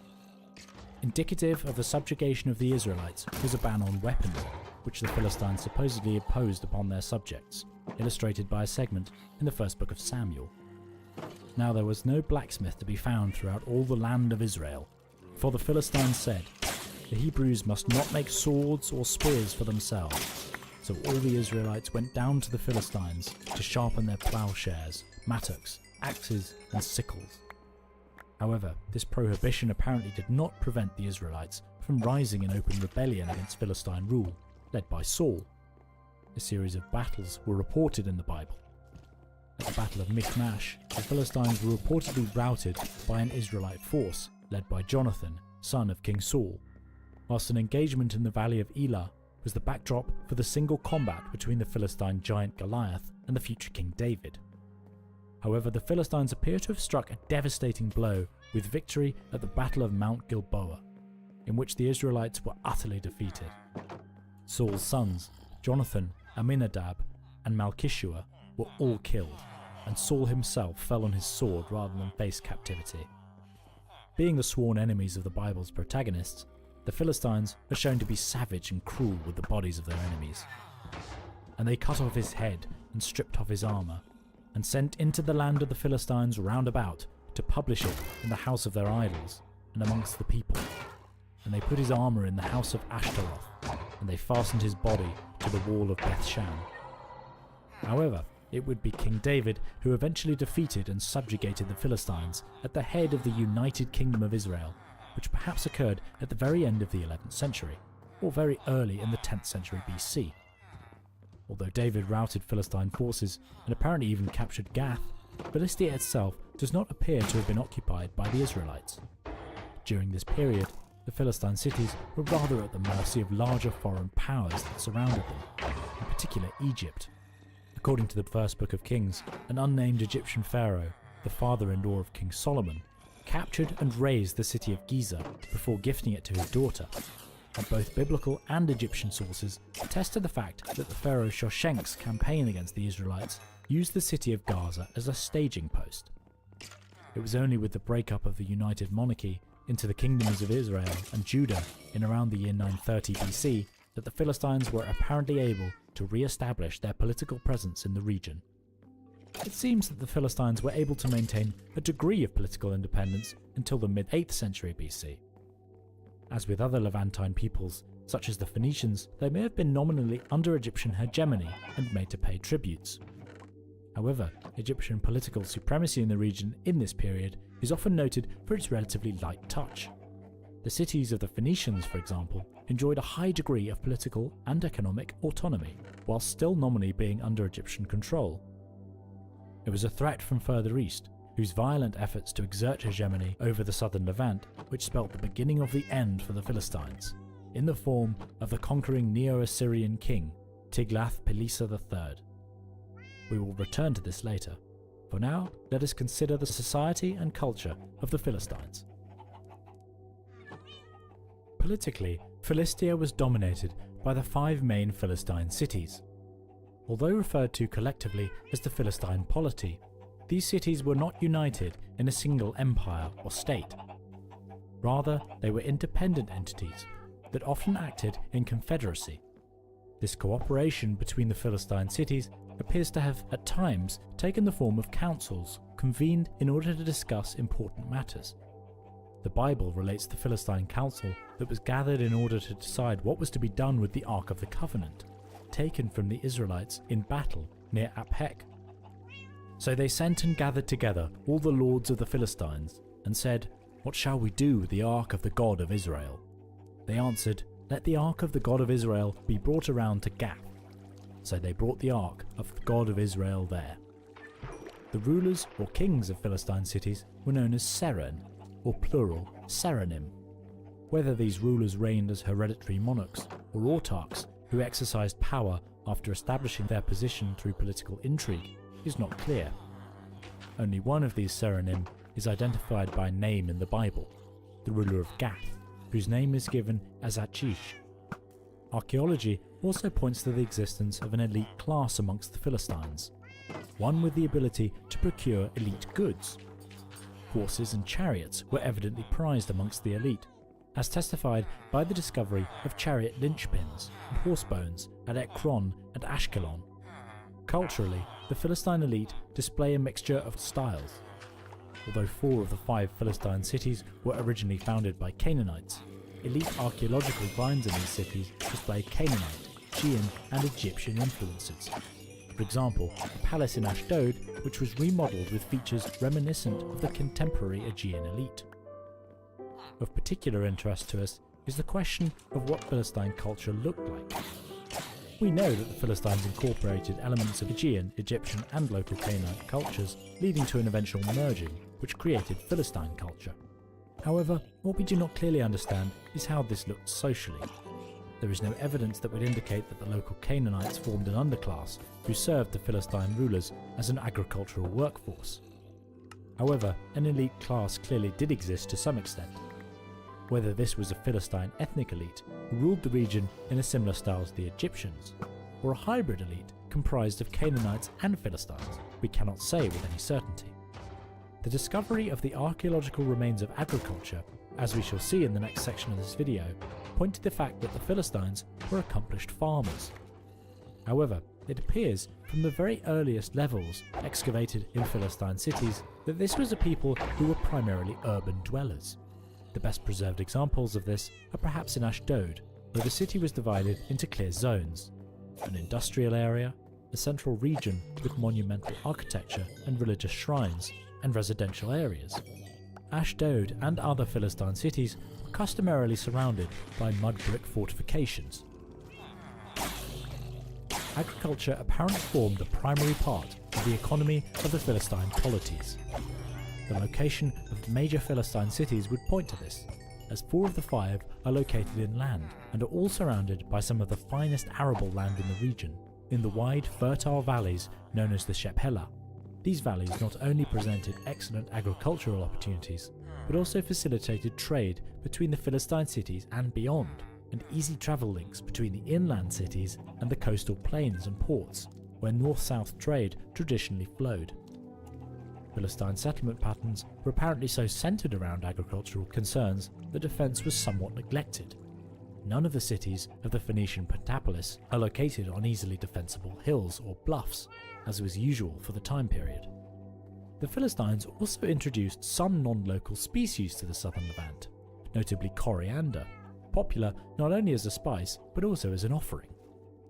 Bay leaves too would seem to have been introduced by the Philistines, providing them not only with wood for the purposes of construction and manufacturing, but also with fruit, a small shiny black berry which contains oils. It was not simply plants that Philistines introduced to the region either. Pigs, perhaps brought from the Aegean or from Anatolia, were kept for their meat. Interestingly, evidence of pig rearing can only be found in regions of Philistia blessed with a relatively temperate climate and readily accessible sources of water, such as the Shephelah. The southern Negev, on the other hand, has produced almost no porcine evidence. In the Iron Age, Philistine animal husbandry moved away from pigs and increasingly into cattle, who were used both for meat and milk and as plough animals. This increased emphasis on beasts of burden, combined with the fact that many Philistine sites are located in fertile alluvial valleys, has led to the hypothesis that in the Iron Age the Philistines underwent something of an agricultural revolution. As was common in the Levant at the time, olive oil was a major agricultural product. Large circular stone presses extracted the valuable liquid, with freestanding presses, complete with press weights, being developed in the later Iron Age. Wine too was a major product of Philistia, being a good climate for grapevines, and both wine and olive oil were exported around the Philistine cities and beyond, in particular to Egypt. The Philistines certainly did produce a number of textile products. A number of pinched loom weights discovered at archaeological sites point to this. Intriguingly, their style is more similar to Aegean weaving practices. However, these weights could have developed in the Levant. It also appears that mercantilism formed no small part of the Philistine economy. Before we begin to conjure up images of coastal merchants with vast trading networks in the style of the Phoenicians, it should be noted that the archaeological record seems to suggest that Philistine trading activity was pretty much entirely localized. Professor of Mediterranean archaeology Asaf Yassor Landau suggested that the archaeological record points to the lack of long-distance commercial activity by the Philistines. Furthermore, the rulers of the Philistine cities, the Seranim, appear not to have participated heavily in trading activity, if at all. Excavations of cities in Philistia found no large-scale storage rooms for goods or accumulations of luxury goods, which would be indicative of trade. Amongst the best-known elements of Philistine culture are ceramics. Philistine pottery features distinct shapes and designs not found in contemporary southern Levantine pottery traditions, which points to foreign influences. The earliest Philistine pottery is monochrome, before the classic red and black style associated with Philistia developed. Mycenaean motifs are most dominant, with most common ones including birds, fish, spirals, semicircles and chevrons, all adorning bowls, craters, syrup jars, pyxis and three-handled jars. Early Philistine kilns too point to outside influences. The technologically advanced kiln found at Tel Jemeh is rather similar to other sophisticated Bronze Age kilns found on Crete and at Miletus in Anatolia.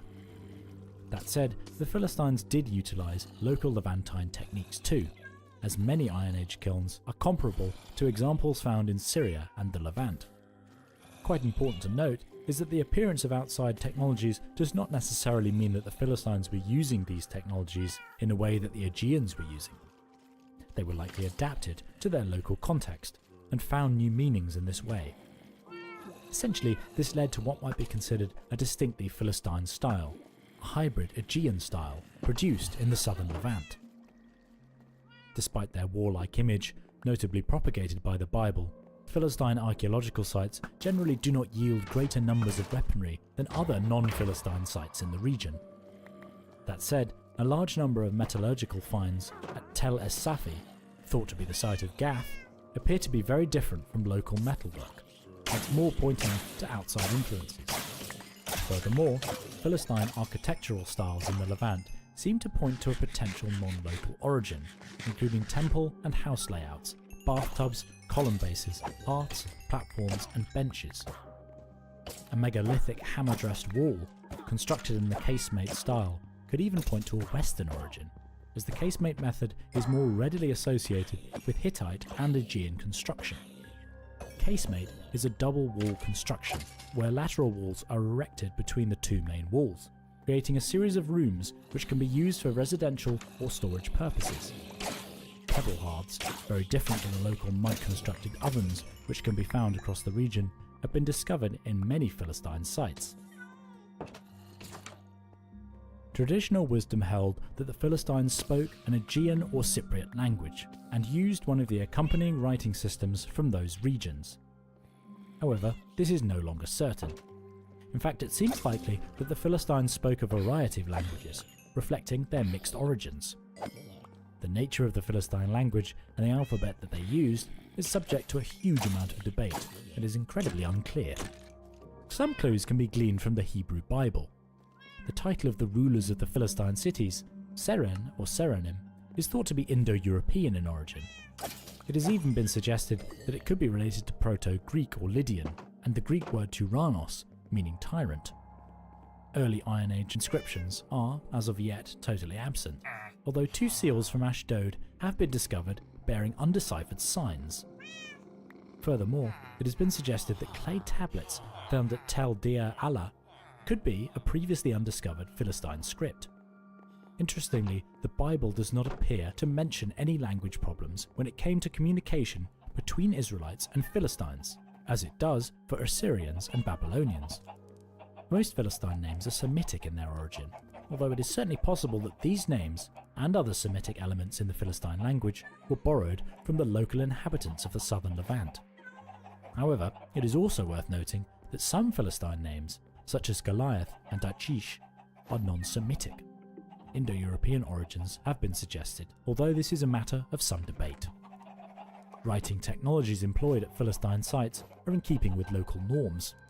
Clay tablets, writing on pots using paint and ink, and carved stone inscriptions. While there is some evidence for the use of Cypro-Minoan signs on some Philistine pots, this is speculative. The primary starting point for any discussion of Philistine religion is customarily the Bible, for it contains the names of many Philistine deities, as well as clues to the Philistine religious practices. Like most contemporary Middle Eastern peoples, the Philistines' religion was based around cult worship of a pantheon of gods. The first book of Samuel relays a narrative concerning how the Philistines, having defeated the Israelites at the Battle of Aphek, captured the Ark of the Covenant and stored it in the Temple of Dagon in the city of Ashdod. When the Philistines took the Ark of God, they brought it to the house of Dagon and set it by Dagon. And when they arose early on the morrow morning, behold, Dagon was fallen upon his face to the ground before the Ark of the Lord, and the head of Dagon and both the palms of his hands were cut off upon the threshold. Only the stump of Dagon was left to him. The significance of this passage is that it reveals how the Philistines' cult worship revolved around temples, which contained cult statues. This is what is referred to in the line, "and set it by Dagon." Like many ancient Near Eastern peoples, such as the Assyrians and Babylonians, the Philistines likely considered their cult statues to be the earthly vessels of their deities. As such, the presentation of the captured ark was an offering by the Philistines to Dagon. The presentation of the cult statues of vanquished enemies was another common Near Eastern practice. Of course, as the Israelites forbade idol worship and therefore had no cult statue of their god, the ark was probably considered to be the next best thing. Ancient Near Eastern cult worship went hand in hand with the priestly class, who administered temples and carried out rituals, often including sacrifice, to appease the divine. Observance of ritual was crucial for the smooth functioning of society, for the assurance of good harvests and material prosperity. Sacrifice would typically involve the killing of sheep or cattle, the burning of the animal's fat upon the altar of the deity, and the ritual consumption of its meat by worshippers. Unlike other better-known Near Eastern peoples, such as the Mesopotamians or Egyptians, who often produced inscribed documentation of their ritual practices, the Philistines have not left us any written records of their rituals. cult-related artifacts discovered from Philistine sites display broad similarities with contemporary pieces that can be found across the southern Levant, such as altars and incense holders. Although a few objects, such as the two-horned altar from Tel Es Safi, thought to be Gath, appear to show hybrid influences, in this case local and western. Figurines depicting a seated female figure, likely a goddess, are a common artifact found in Philistia and are known as Ashdoda. The forms of these votive statues is consistent with Aegean worship. Mourning customs too can be guessed at from the discovery of further terracotta mourning figures at burial sites in Azor and Tel Jemmeh. Female in form and depicted with hands placed on the head or across the breast, these figurines are quite similar to examples found in the Aegean, on the Greek mainland, Rhodes, Naxos, and eastern Crete. The presence of these classic cult artifacts in Philistia indicates that the Philistines worshipped their deities in a very similar fashion to other ancient Near Eastern peoples. If the cult was the primary method of Philistine worship, the great focus of Philistine religion was of course the gods and goddesses themselves. The passage we looked at earlier from the first book of Samuel not only indicates Philistine religious customs, but names their chief god, Dagon. Dagon's importance to the Philistines is demonstrable in this passage, as his temple is where they bring the most precious religious relic of the defeated Israelites. It is important to note that there is precious little extra-biblical evidence to support the idea that Dagon was considered by the Philistines to be their most important deity. While it is possible that Dagon, who seems to have been considered to be a creator god or father of the gods, originated as an Aegean or Indo-European god whom the Philistines brought to the southern Levant, it may also be the case that he was an existing Canaanite god, perhaps based on the god of grain and prosperity, Dagon, who was worshipped in Syria before the Philistines migrated. The Ashdoda statues, mentioned earlier, are thought to bear many similarities with figurines of seated women found in the Aegean, many of which are depicted holding children. It is therefore possible, and has been hypothesized, that these Ashdoda represent some form of maternal goddess, which the Philistines may have brought with them to the southern Levant. The dating of these figurines certainly appears to coincide with Philistine political prominence, with the majority of these discovered in the city of Ekron and Ashdod, dating from the 12th and 11th centuries BC, and appearing as late as the 8th century BC.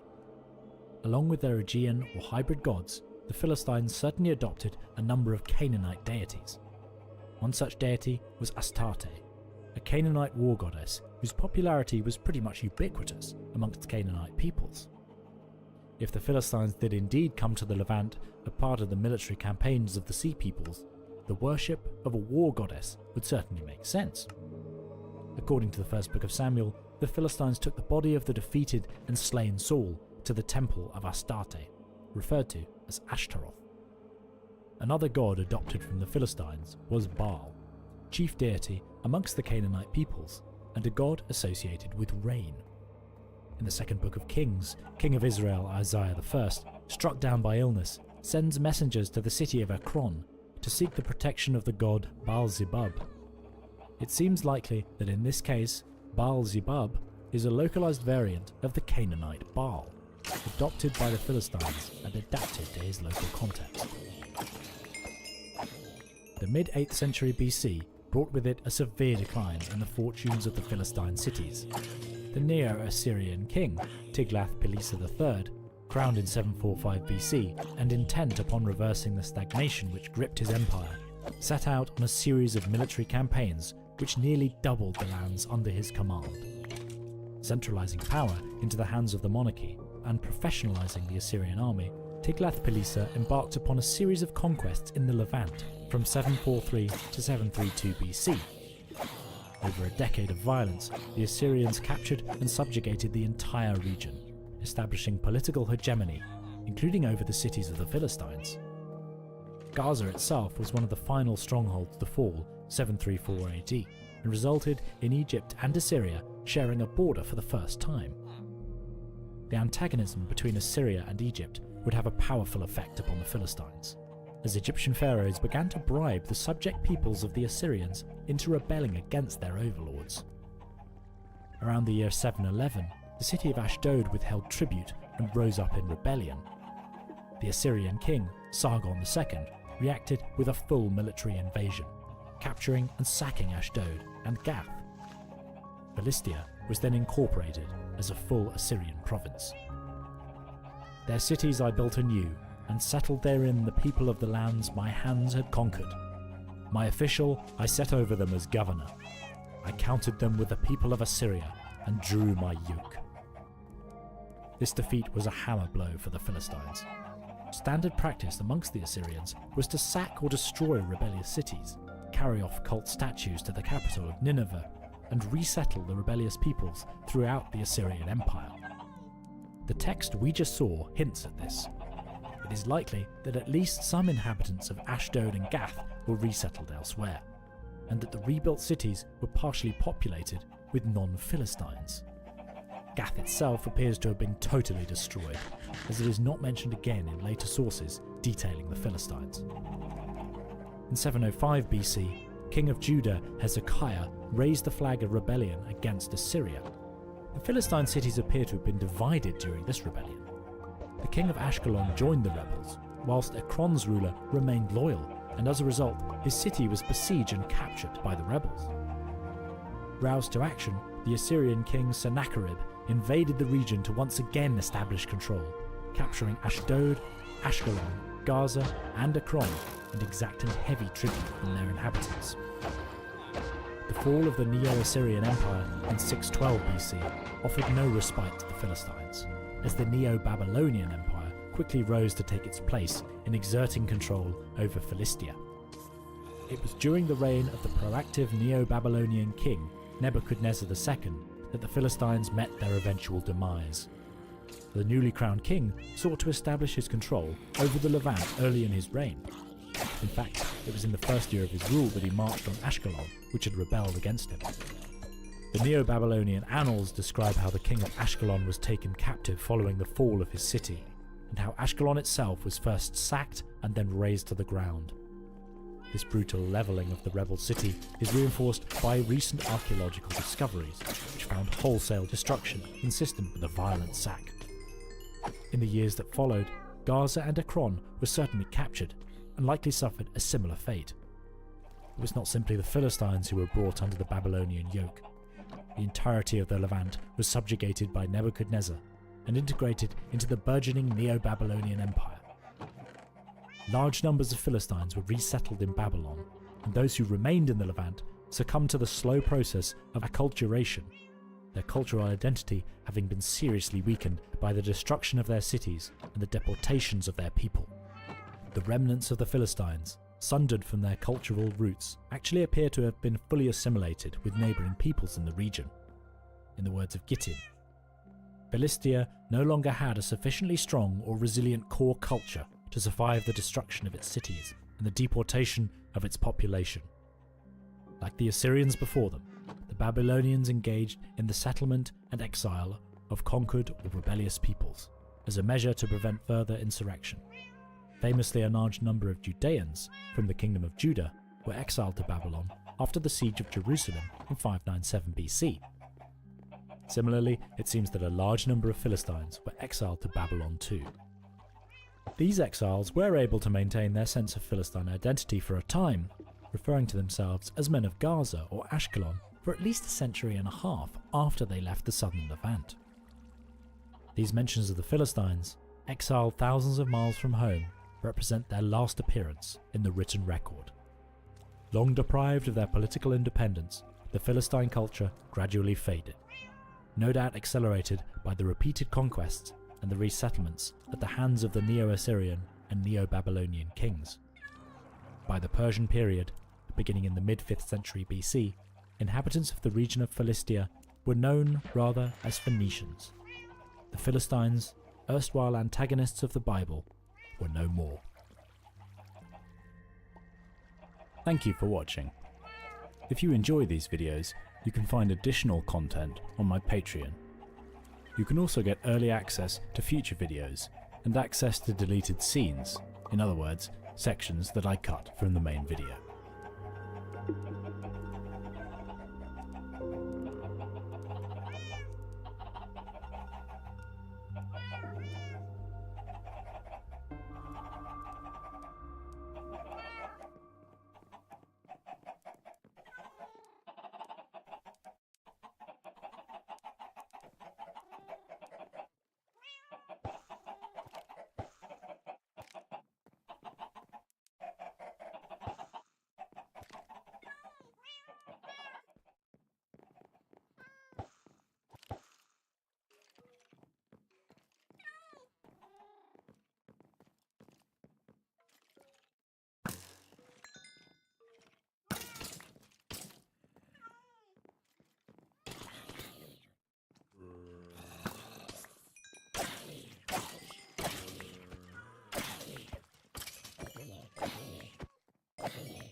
Let's get familiar with the basics.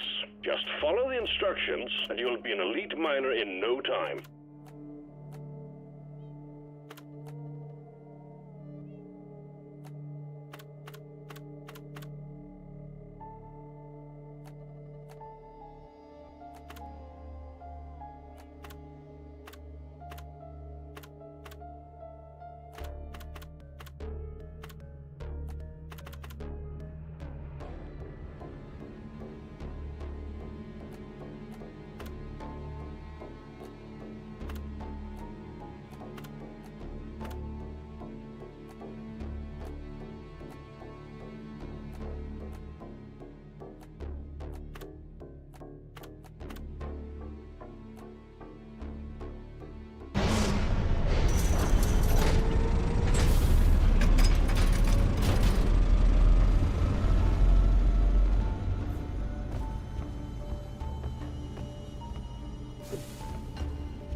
Alone in the dark.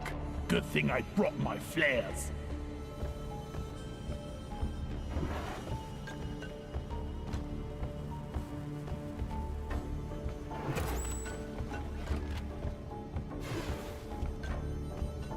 Gold mine! Now we're talking!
What is this crap they've equipped me with? Flares are recharging! Zipline done!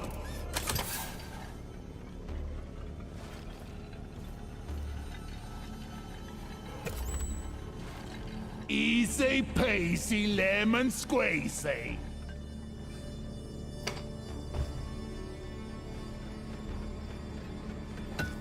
Worthless, but fun to destroy.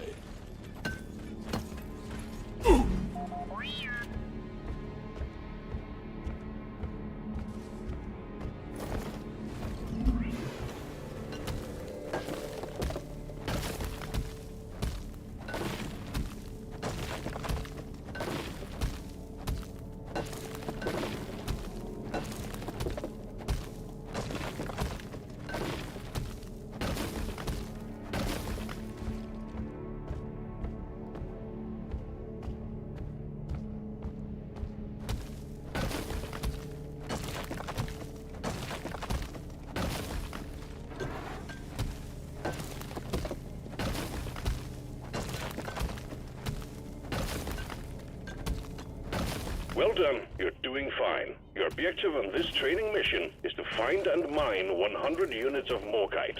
Get to it. Mine the Morkite. Deposit it in the mule. I got this.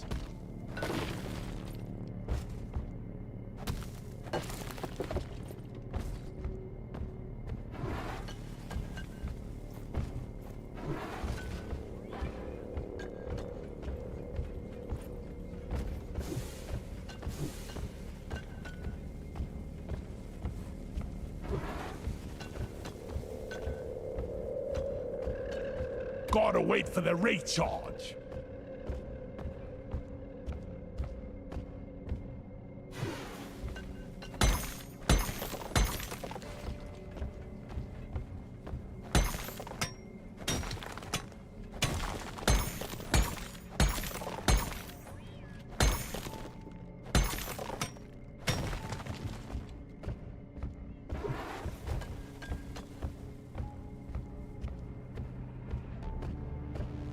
Alert! Defense barriers have been breached. We have a horde of enemies heading in your direction.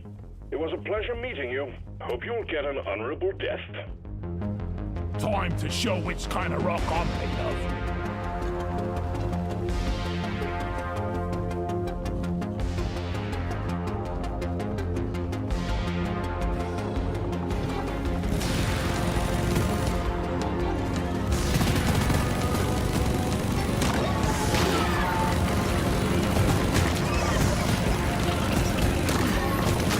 Bloody hell, you're hot to kill!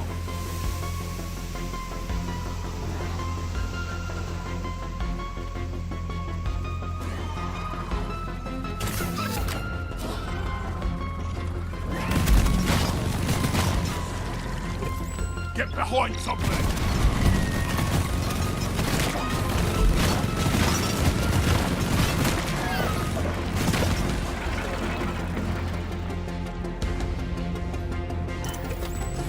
Here, get into cover. Smooth.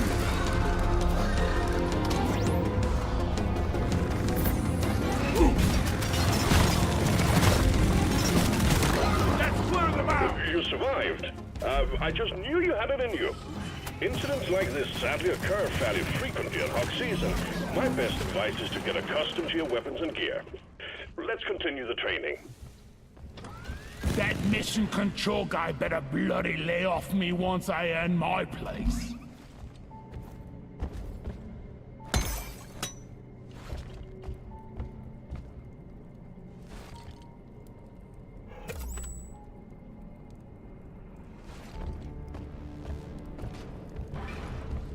This is all you need to know. Now retrieve the rest of the Morkite and finish the mission.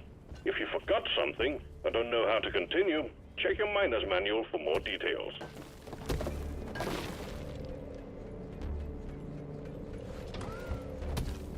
Finally, a chance to learn the ins and outs of this job in my own pace.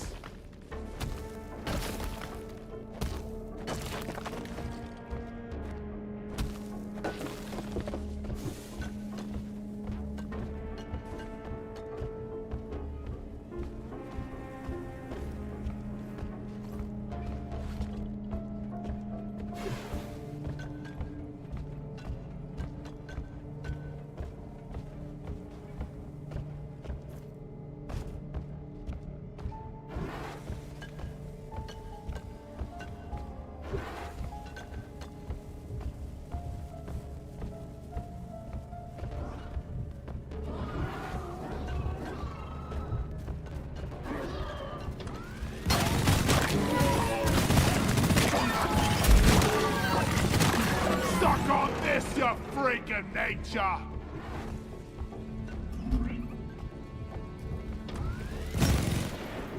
Get to cover!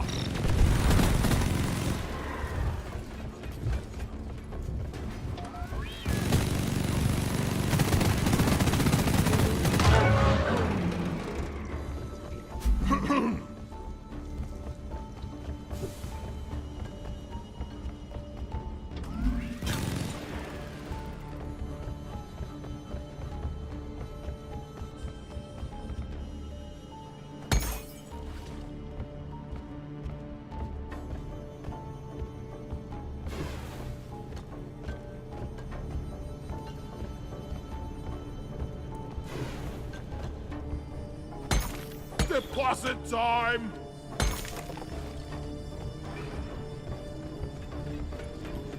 Donkey, come here!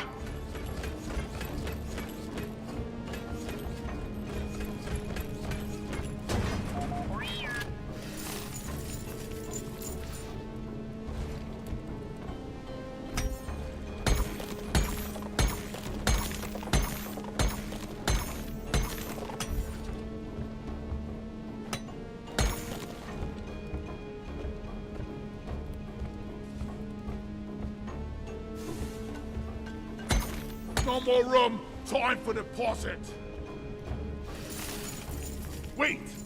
What is the difference between rock and stone?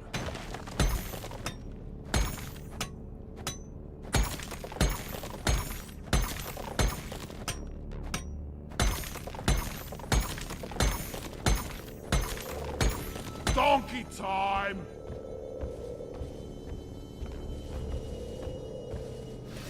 Possible work, Miner. You'll be a good fit for our operations, and management will be pleased that they were correct in putting their faith in you. Return to base and let's get you into the fray properly. Press the button on the mule to call in the escape pod. Inventory is full. Time to deposit.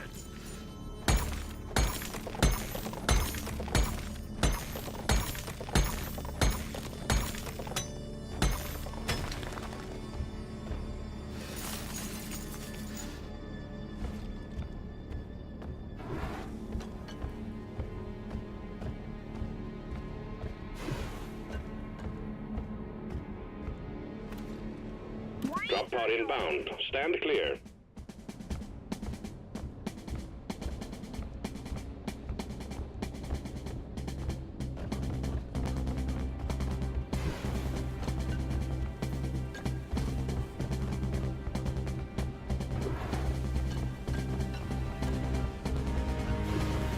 Drop pod has arrived. Retrieving the mule.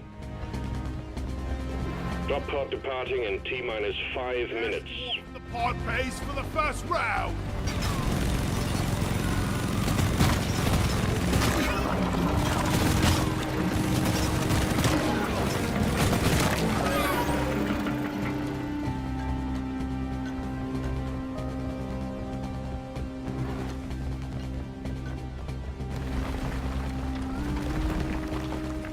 Let's get out of this building.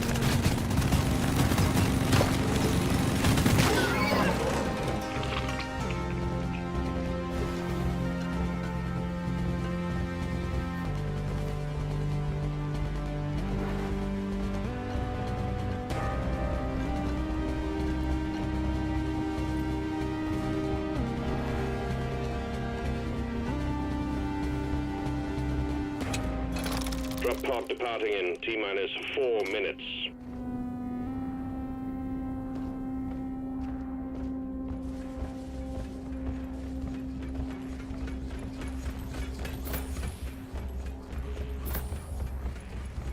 Go, go, go! Drop pod isn't waiting forever!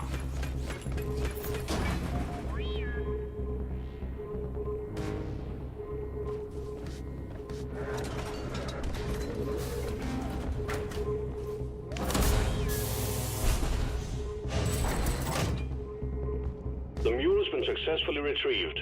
Make it snappy, team. The drop pod won't hang around forever. Good work. We're pulling you back in.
Ah!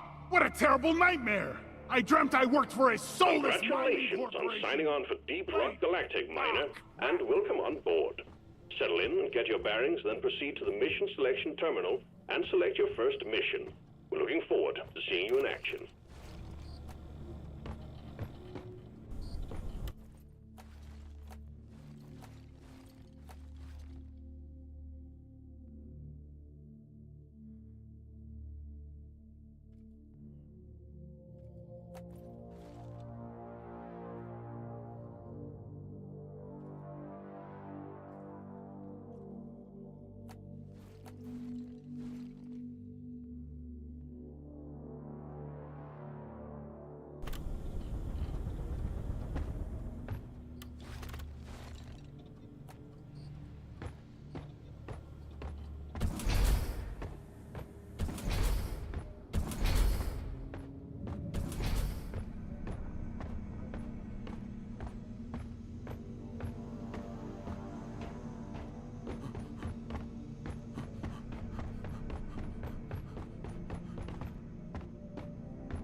If this is what's down near the core, should we even be down there?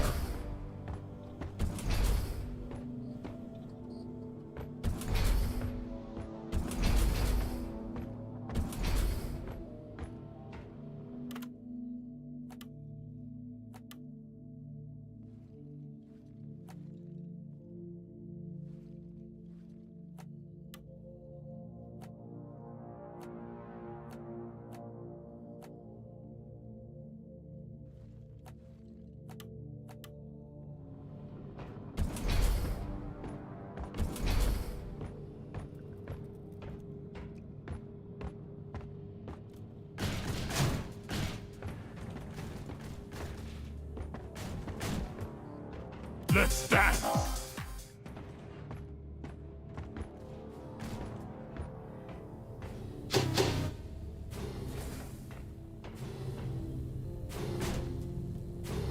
I slipped!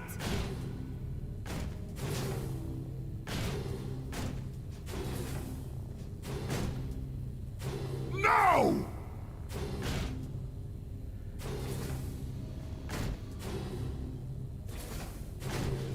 Not again.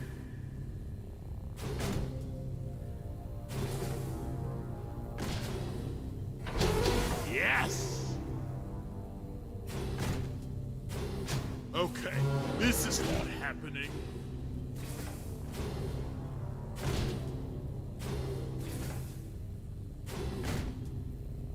Damn! That's unfortunate.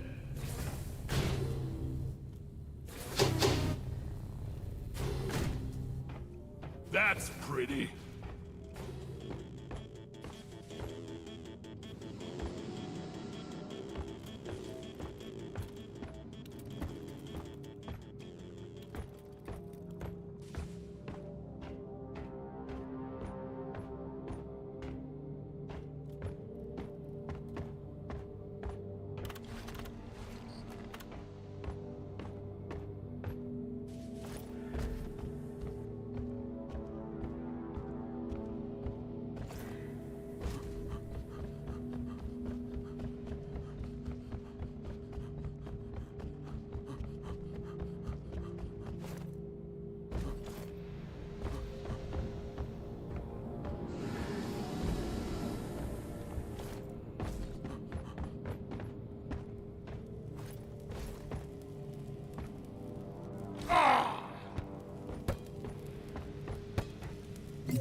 Could I get a Leaf Lovers special?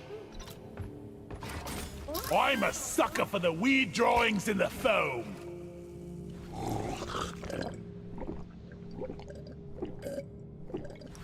Yeah!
It's all about securing the caves, you know.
You are trespassing. Please turn around, get some work done.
Barrels are to be left alone and not hurled, kicked, tossed, or in any way moved around.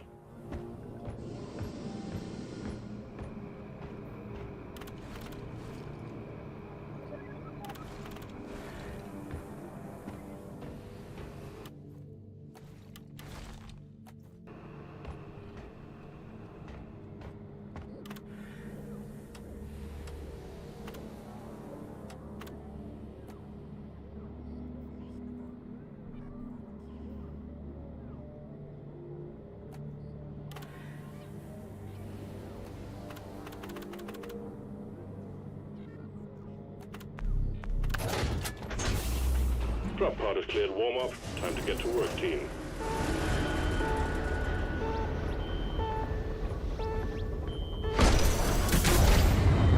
It breaks my heart to tell you this, but no, the barrel will not accompany you.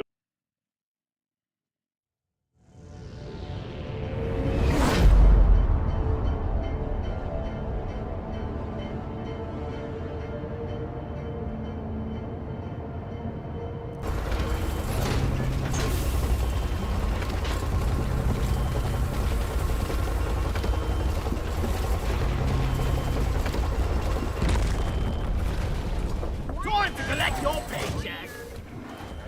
We're sending you in deep, so be on your guard. Scanners indicate particularly rich veins of morkite and gold further down. Bring it back, boys.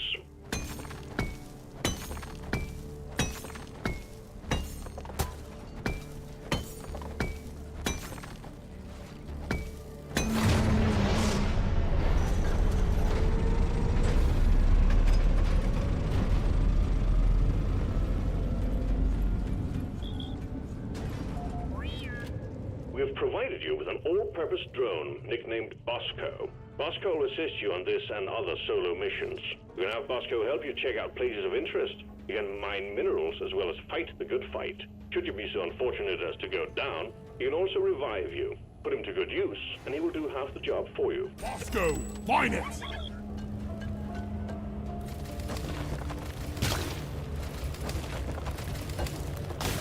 This is fun!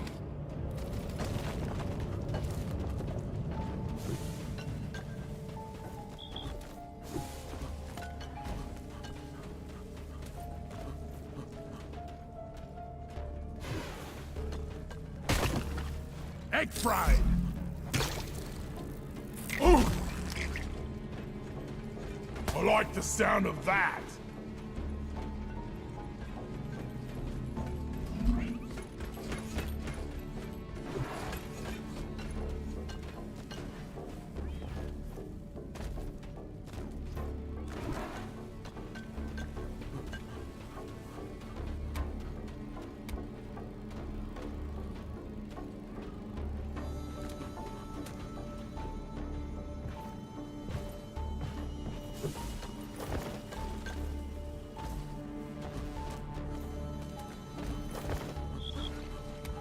Flares!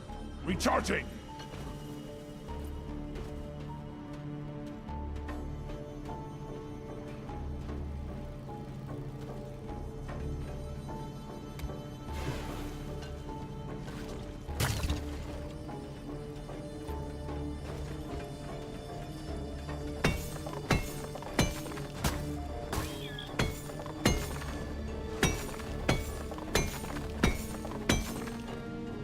inventory is full.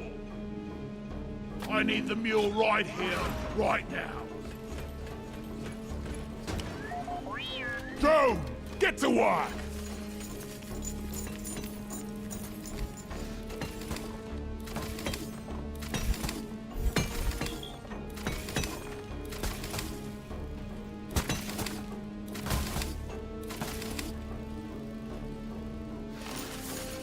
Down it goes!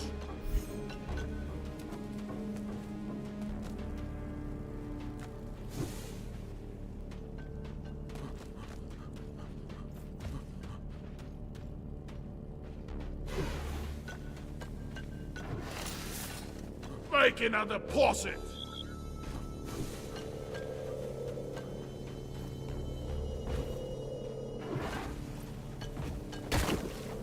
Egg cracked! Flares ain't ready!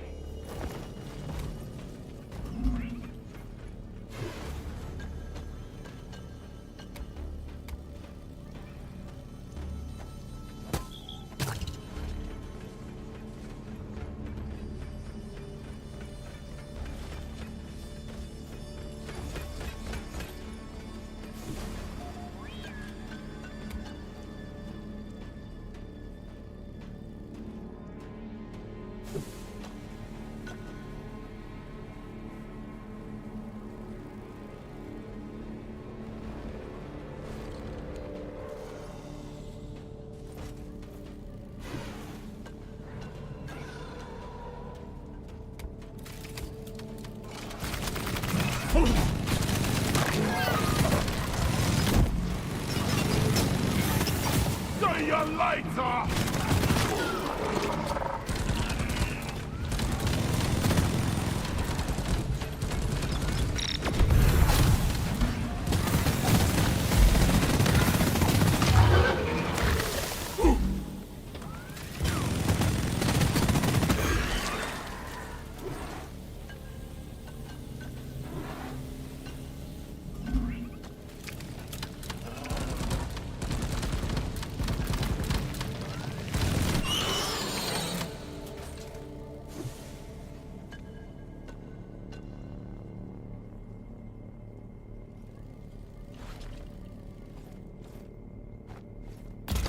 Zip line ready.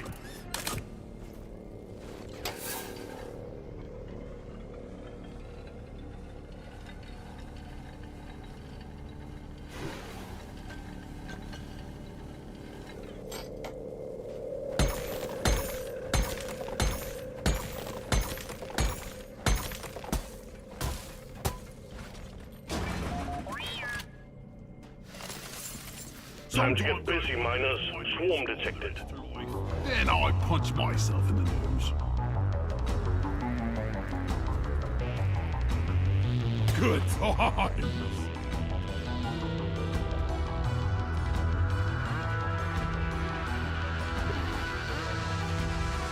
Swarm, they're here.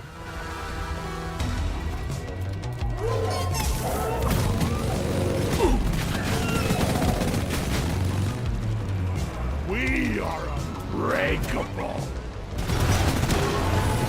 Ah! Get behind something! Shield placed!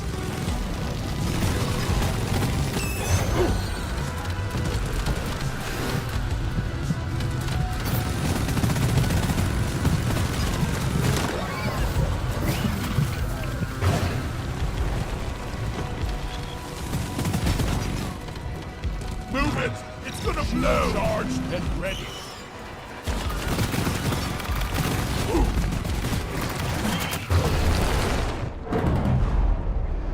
Bosco! I need support! Thanks, Bosco!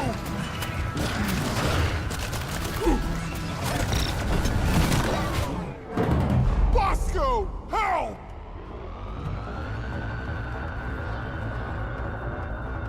Bosco, you are the best! Wave is significantly diminished. Well done, team. Grenade!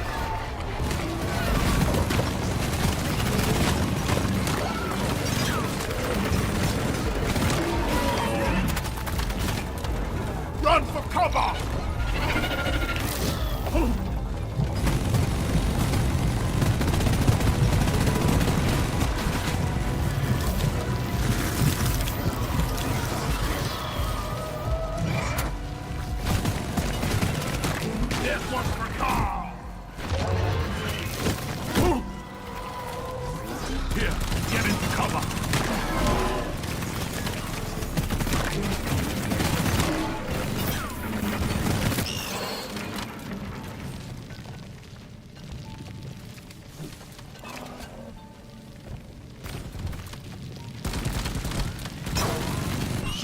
charged!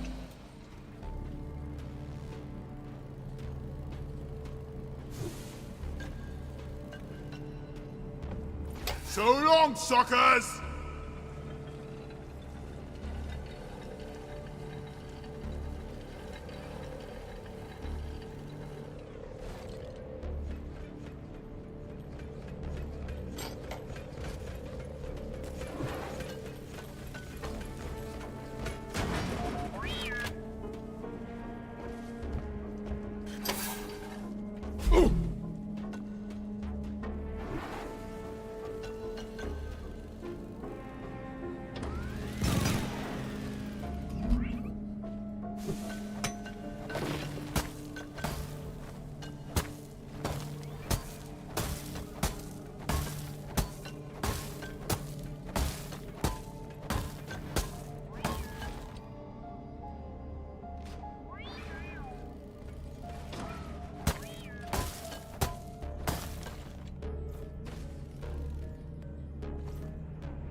Here we go!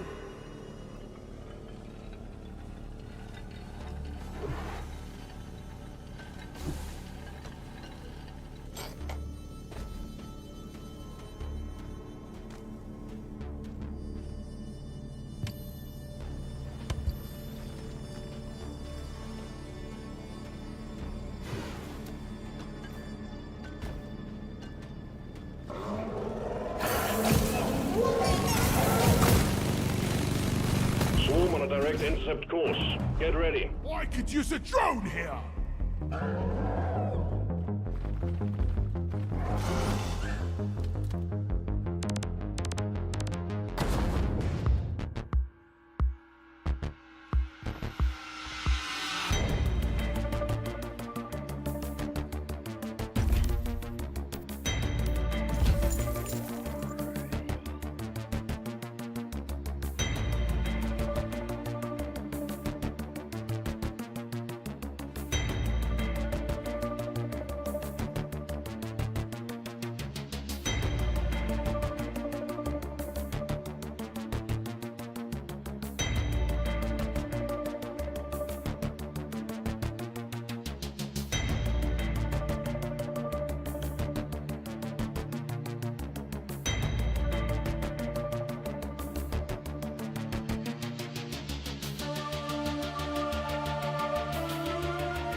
crap. Do I still got all my limbs?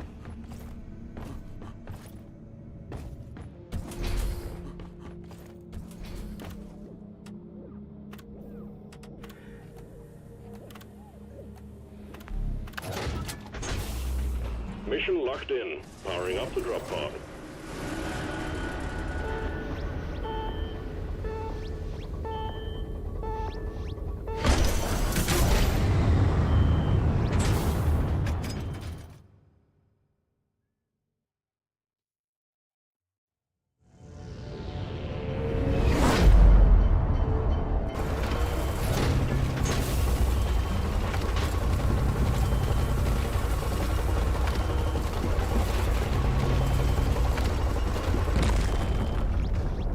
Remember, leave no one behind.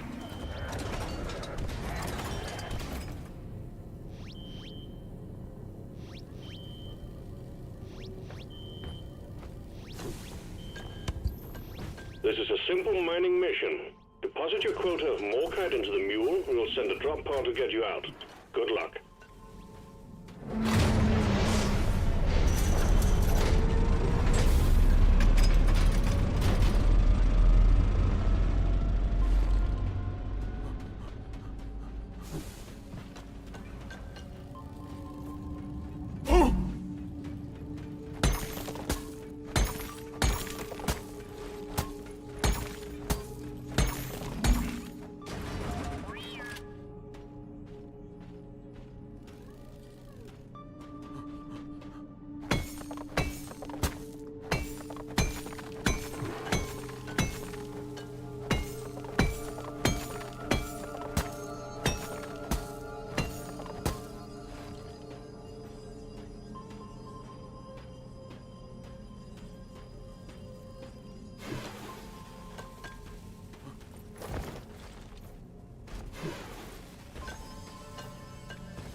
I called for the mule.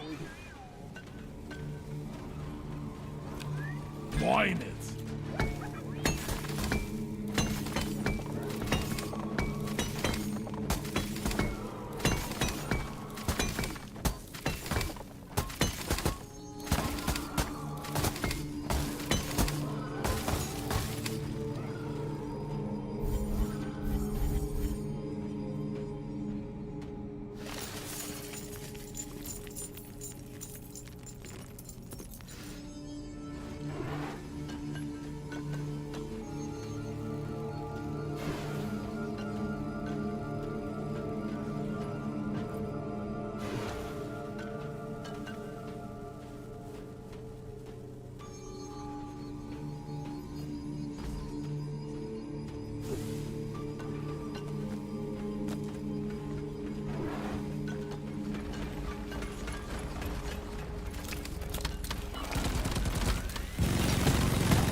No flares ready.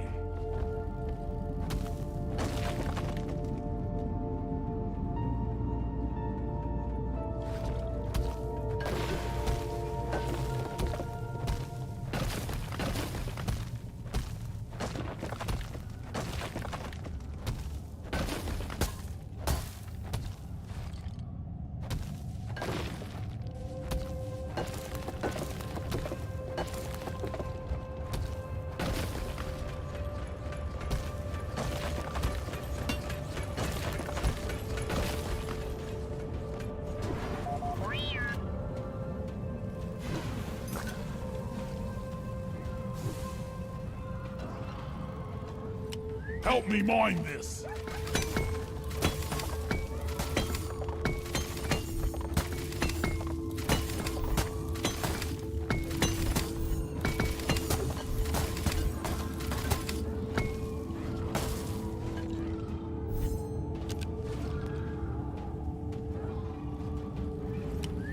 Go! Get to work!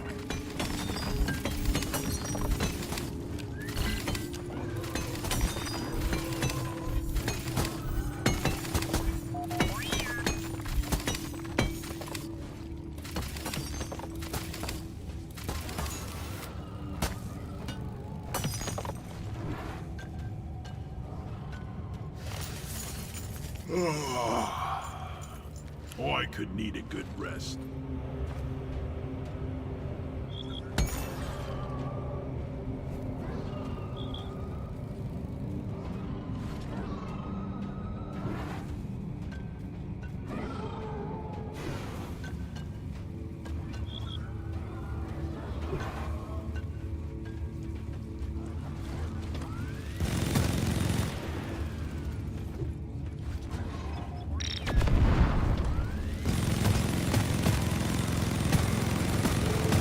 I need support!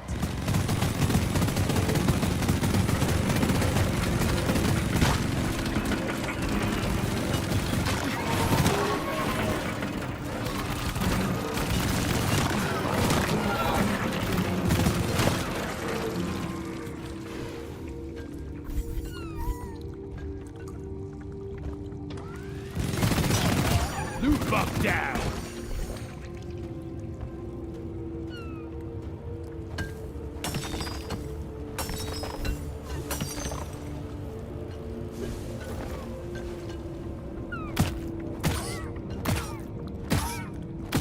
I killed the loot bug, and I'm not so proud about it.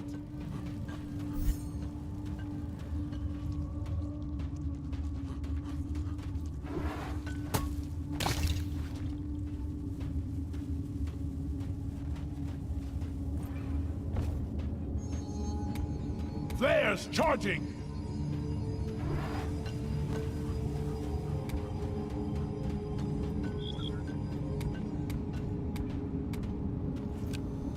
Swarm incoming. Get through it fast. We're on a tight schedule here.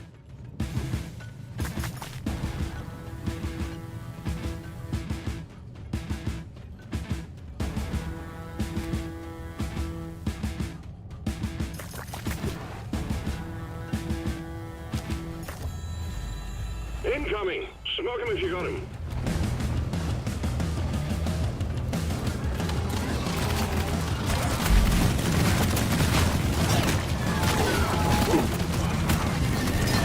Get into cover!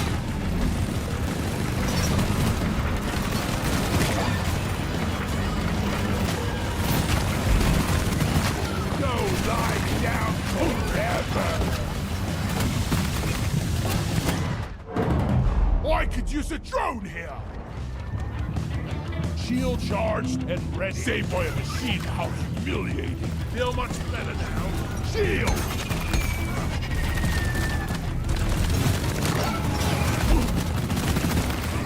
Things about to blow up!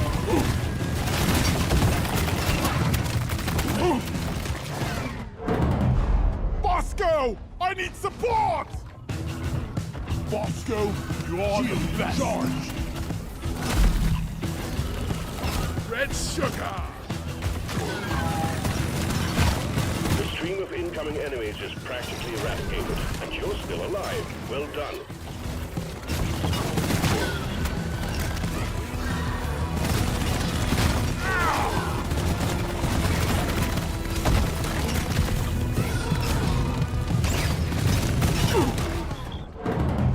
Bosco, help!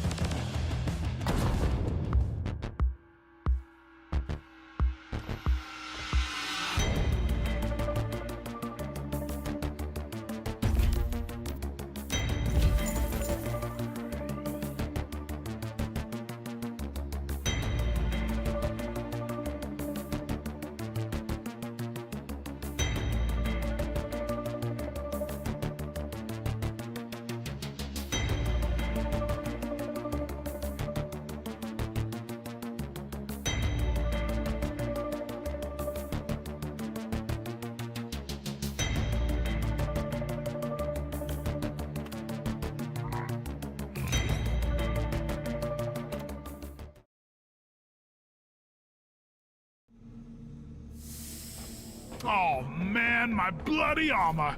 I just had it refurbished.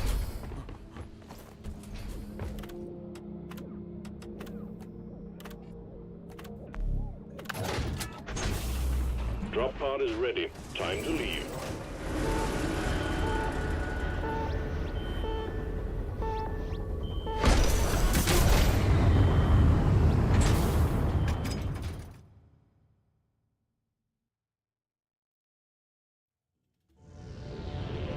The ancient Christian philosopher, theologian, and mystic known as the Pseudo-Dionysius is perhaps not the most well-known name to most people, but he is actually probably one of the most significant and important figures in all of history when it comes to mysticism, to some degree philosophy, and the esoteric. He became a very influential figure for the Eastern Orthodox Church, but also for the Western tradition with figures like Thomas Aquinas and Meister Eckhart, and he is, very interestingly, basically responsible for the term mysticism as we know it today. The way that we use the word mystical really begins, in some sense, with Dionysius, which is so fascinating, right? He also is significant for the transmission of Neoplatonic philosophy into Christian theology, and in general, just the whole way that we talk about God in an apophatic or negative way, which we will get to later. In short, any discussion about the history of religion, philosophy, especially mysticism and esotericism, is hopelessly incomplete without covering the amazing Pseudo-Dionysius. So, who was he? Well, that question is a major part of the mystery surrounding this figure. We basically don't know who he actually was. In his writings, he calls himself and claims to be Dionysius the Areopagite, a judge in Athens in the 1st century AD that became one of the early converts to Christianity as Paul was visiting the city to spread the religion. Saint Dionysius is thus an important early figure for the faith, and claiming to be a work written by him definitely gave it an air of authority and importance. But basically all scholars and historians agree that the works in question today that are attributed to him were not actually written by this historical figure. Even Christians earlier in history sympathetic to our author questioned the authenticity of his claimed identity, including Nicholas of Cusa. Instead, they must have been written several centuries later by a figure claiming to be Dionysius, hence the name Pseudo-Dionysius. He wrote under a pseudonym. Now, this doesn't necessarily mean that the works are a forgery, as some might claim. It was common in antiquity to attribute works to another authoritative figure to give them a boost, and the fact that it was attributed to Dionysius, and that a lot of people bought into this claim, is probably an important factor in why it was adapted or adopted into orthodoxy, at least in many circles, right? So what do we know about the Pseudo-Dionysius then? Well, sadly, not much at all, really, or really nothing at all. All we have to go by are his writings, and there are a few of them that survive. But even there, as we see, he claims to be someone that he obviously is not, right? So even then, it's hard to say anything with certainty. We can, however, look at these writings and sort of withdraw some information about his context and intellectual, perhaps lineage in different ways. First of all, it's very clear from his writings that aside from his Christian identity, he is deeply familiar with Platonism, more particularly with Neoplatonism. This is a school of philosophy that is usually considered to have been founded by Plotinus, and which developed the ideas of Plato and other philosophers into a unique system that became very influential in late antiquity. I have several introductory episodes on Neoplatonism, which you can check out on this channel, one on Neoplatonism in general, and also several ones on Neoplatonism's relationship to different religions like Christianity and Islam. To be very brief, Neoplatonism, again, is a philosophy that derives its ideas mostly from Plato's and Plato's dialogues, but also significantly innovates in a lot of ways. It's hard to deny, even though the Neoplatonists wouldn't claim themselves to be innovating. But figures like Plotinus, who is often seen as the founder, he considers reality to consist of different hypostases. This can be translated as realities or perhaps levels of reality. And at the top of this metaphorical chain of reality is what is known as Kohen, which means the one. This is the apophatic reality that is at the core of everything and from which everything emanates, and of which nothing can be said whatsoever. So this is a deeply apophatic principle that goes beyond any sort of human understanding, words, or descriptions. And this reality, according to Plotinus, emanates, it flows over, it originates another reality from itself that sort of looks back at itself, which is known as the nous. This means the mind, sometimes translated often as the intellect, sometimes even as consciousness. It sort of encompasses all of those meanings, arguably, which is also where we find the idea, the Plato's ideas of the form. This is where the forms are. And then below nous, or mind, is the soul, psyche. And then below psyche or soul is our physical universe, the universe as we know it, right? And so Plotinus imagines this emanatory scheme from the one apophatic reality to our physical world, and then a goal of the human being to transcend the physical, or at least for the soul to sort of turn inward into its true reality, which is in the upper levels of this chain, and return back to the nous, to its true home. And he even claims that it's possible to return back to the one itself. So this, in very brief, is the sort of basic metaphysics and psychology of Neoplatonism, as laid out by Plotinus, the founder, and then it was further developed and made more complex and baroque in some ways by later representatives of this school like Iamblichus and Proclus, and it is particularly, as we will see, the Proclean form of Neoplatonism that Dionysius seems to really represent in his own philosophy, even though he has Christianized it to a significant degree.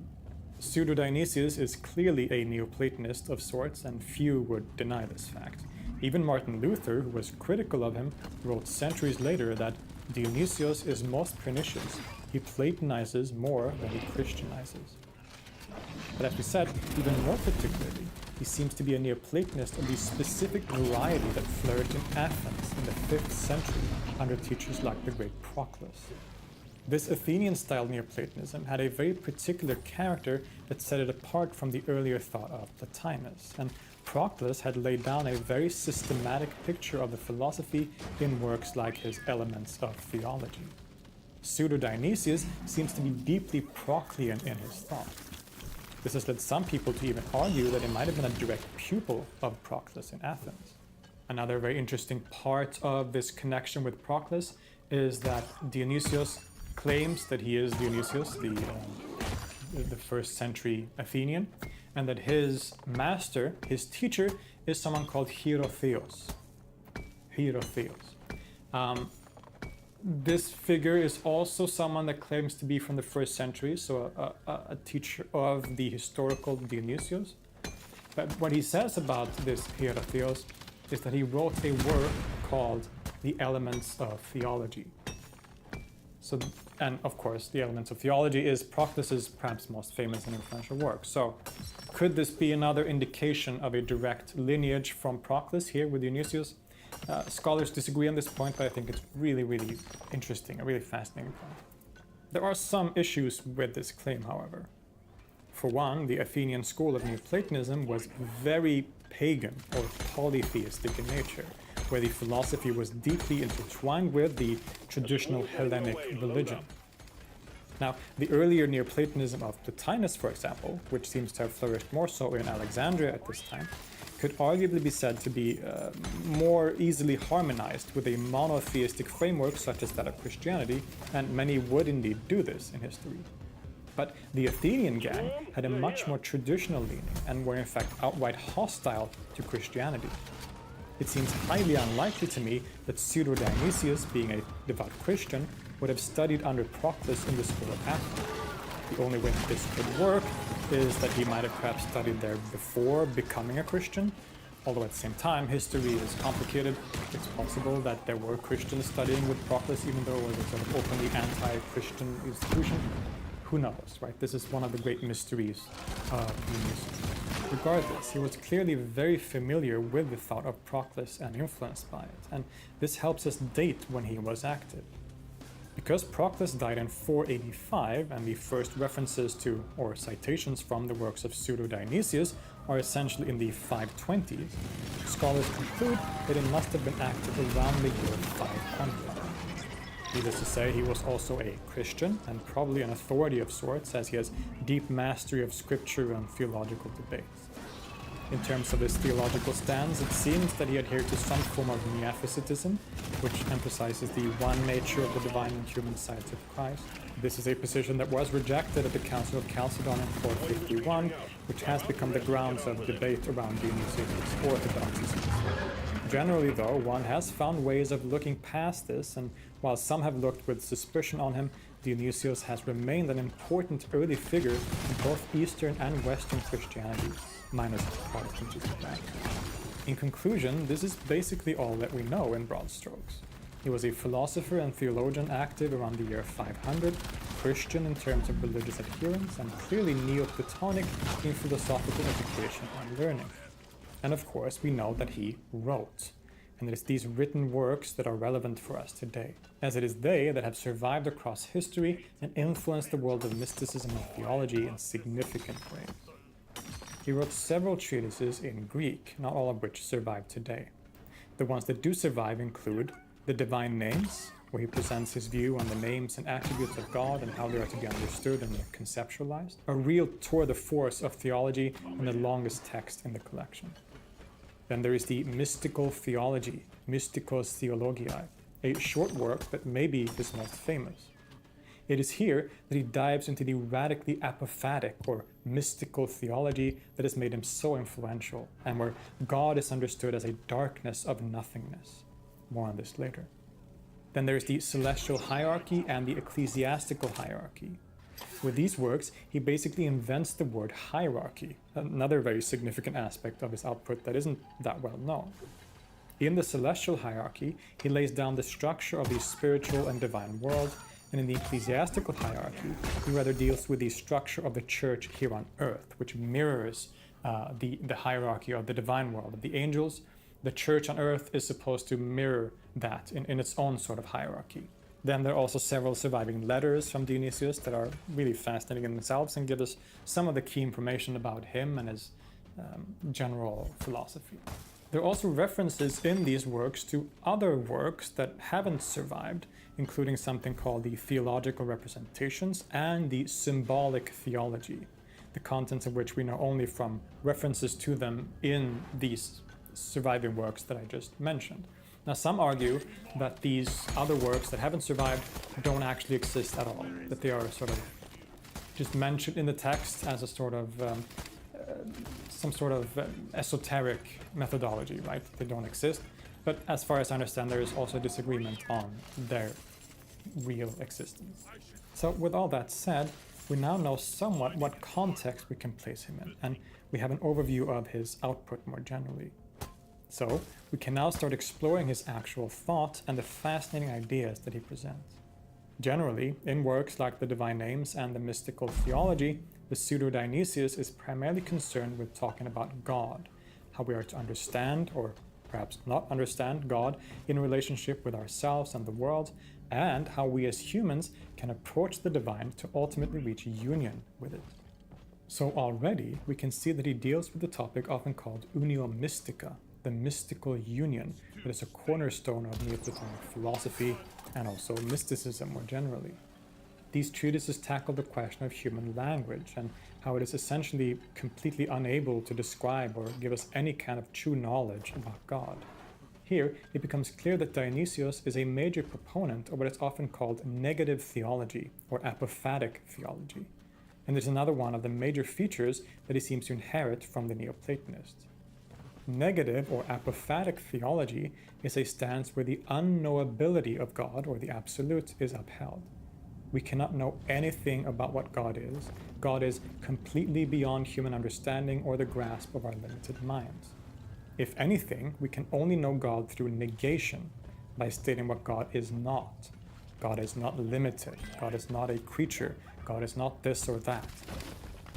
It doesn't really say anything about God, but it does inch us closer to something beyond the positive statements where God dwells in a cloud of unknowability. This stands in contrast to positive theology or cataphatic theology, where God is talked about in a positive sense through positive statements. The apophatic approach was, as we saw, one of the determining features of Neoplatonism, as can be seen very clearly in the writings of Plotinus, for example, who claimed that the one at the core of reality is entirely beyond description or understanding. This general approach was also later inherited by Proclus and the Athenian school. And Dionysius very much represents this kind of idea.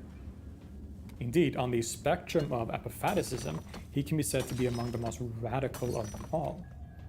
God, being identified with the Platonic One, is beyond all concepts. He transcends any qualities or ideas that we could possibly apply to him. And this is at the core of his two most famous works already mentioned, the Divine Names and the Mystical Theology. In the former, though, he actually takes a kind of double approach. Underlying the whole treatise is a clear apophaticism, but he still employs a kind of positive theology anyway, so it's kind of both at the same time. He states very clearly at the beginning of the text, quote, "Indeed, the inscrutable one is out of the reach of every rational process. Nor can any words come up to the inexpressible good, this one, the source of all unity, this supra-existent being. Mind beyond mind, word beyond speech, it is gathered up by no discourse, by no intuition, by no name. It is, and it is as no other being is. Cause of all existence, and therefore itself transcending existence, it alone could give an authoritative account of what it really is." I'm here using the translation of Durkheim and Warren from the excellent edition in the Classics of Western Spirituality. Really required reading for anyone who's interested in these kinds of topics. This episode is going to include a lot of quotes from the Dionysian texts, and I'm going to be using exclusively this translation. Because I'm using so many quotes, I feel like it's my duty to give proper reference to the actual translators here. And yet, as he alludes to at the end of this quote, Scripture seems to talk about God using certain names and having certain qualities and attributes. So what's up with that? That is precisely what Dionysius aims to explicate in the Divine Names. Taking as his basis only the statements made in Scripture, that is, the Bible, because, quote, "we must not dare to apply words or conceptions to this hidden transcendent God. We can use only what Scripture has disclosed." He wants to help the reader understand how God can rightly, in a certain sense, be called by these names, such as one, good, light, beautiful, being, life, wisdom, power, etc., while simultaneously holding to the principle that God is unlike all things and transcends all categories and all names. If one was to argue that God is beautiful, that seems to compare him to things that are beautiful, such as a flower or a sunset. If he is wise, we tend to compare that to a person that is wise, such as a philosopher. But this would be mistaken. God is beyond any such worldly categories. God is not wise in the same way that a philosopher is. His wisdom transcends wisdom itself. But neither can we say that he lacks wisdom, because the absolute one source of all things, including all wisdom, couldn't possibly be lacking in anything. So God isn't wise, but neither is he not wise. This seems to be paradoxical, but it's a natural extension of the Neoplatonic philosophical system. Dionysius argues that while God in God's self is utterly unknowable, the world that he has created or originated contains traces of his activity. As Proclus would argue, the effect is always contained in the cause. In the Elements of Theology, Proclus says, "Everything which by its existence bestows a character on others, itself primitively possesses that character which it communicates to the recipient." Or, "Every producing cause brings into existence things like to itself before the unlike."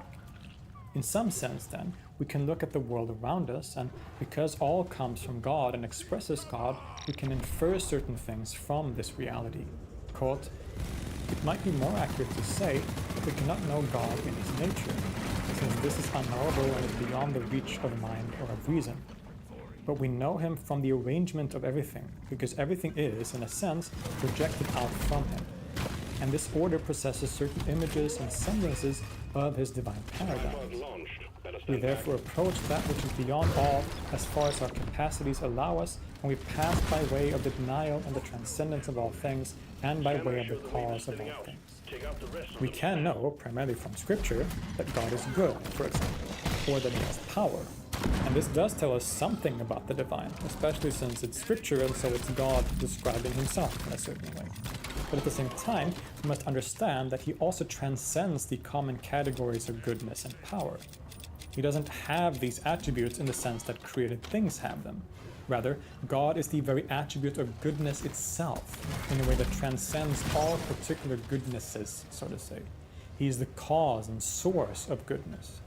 In the divine names, Dionysius talks about all these different names and attributes and how we are to understand them in this paradoxical way.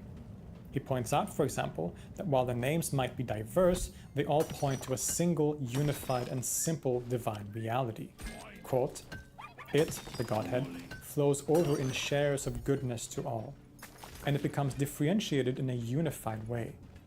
It is multiplied and yet remains singular. It is dispersed to all without ceasing to be a unity. Since God is a being in a way beyond being, he bestows existence upon everything and brings the whole world into being, so that his single existence is said to be manifold by virtue of the fact that it brings so many things to being from itself. Yet he remains one amid the plurality, unified throughout the procession, and full amid the emptying act of differentiation. He transcends the unity which is in beings. He is indivisible multiplicity, the unified overfullness which produces, perfects, and preserves all unity and all multiplicity." To understand this more in depth, let us look at the concept of being. Dionysius identifies God with being as such, with being in itself.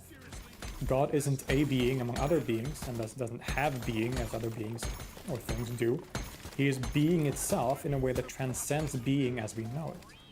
Quote, "He is not a facet of being, rather, being is a facet of him. He is not contained in being, but being is contained in him.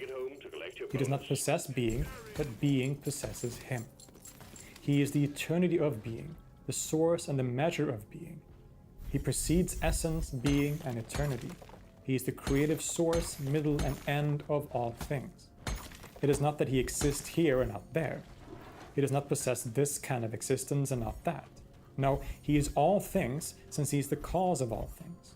The sources and the goals of all things are in him and are anticipated in him. But he is also superior to them all because he precedes them and is transcendentally above them. Therefore, every attribute may be predicated of him, and yet he is not any one thing. It is because God is being or existence itself that he can't possibly be any one particular type of being. He can't be a being because the wider category of being transcends those things which fall under the category of existing things. God is, again, the cause of all being, and the principle and reality of being is contained in his oneness.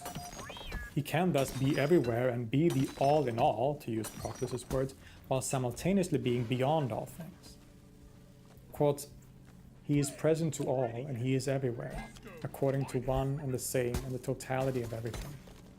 He proceeds to everything while yet remaining within himself. He is at rest and astir, is neither resting nor stirring, and has neither source nor middle nor end. He is nothing.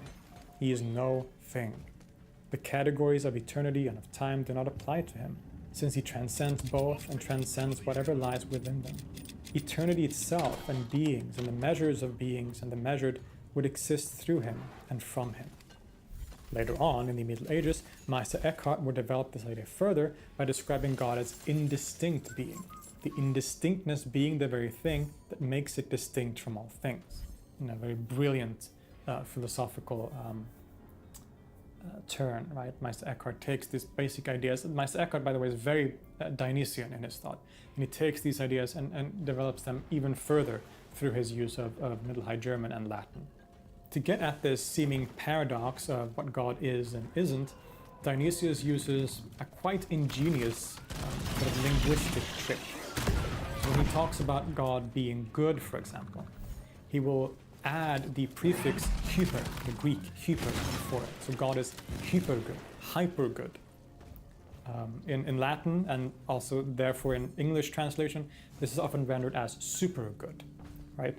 Which sounds maybe, it doesn't have the same implications perhaps in modern English, but this is brilliant in so many ways, because what he's doing is that he's saying that God isn't good. He transcends, so hyper, super, he sort of transcends goodness, but hyper also indicates that it is like super good, like it's so good that it's not even good anymore, right? So with this word, he's saying, or this prefix, he's saying that God is so good that he transcends goodness.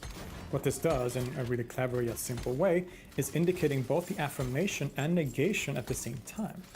God transcends goodness, so he can't be called good in the sense that we use that word, but that doesn't mean that he lacks goodness, as we saw. Instead, when something is hyper good, it is beyond goodness, but precisely by being so overabundant in goodness that it transcends the category altogether. This is a really smart linguistic device that allows Dionysius to point to the reality of God and how his unknowable nature relates to the names, at least in some sense.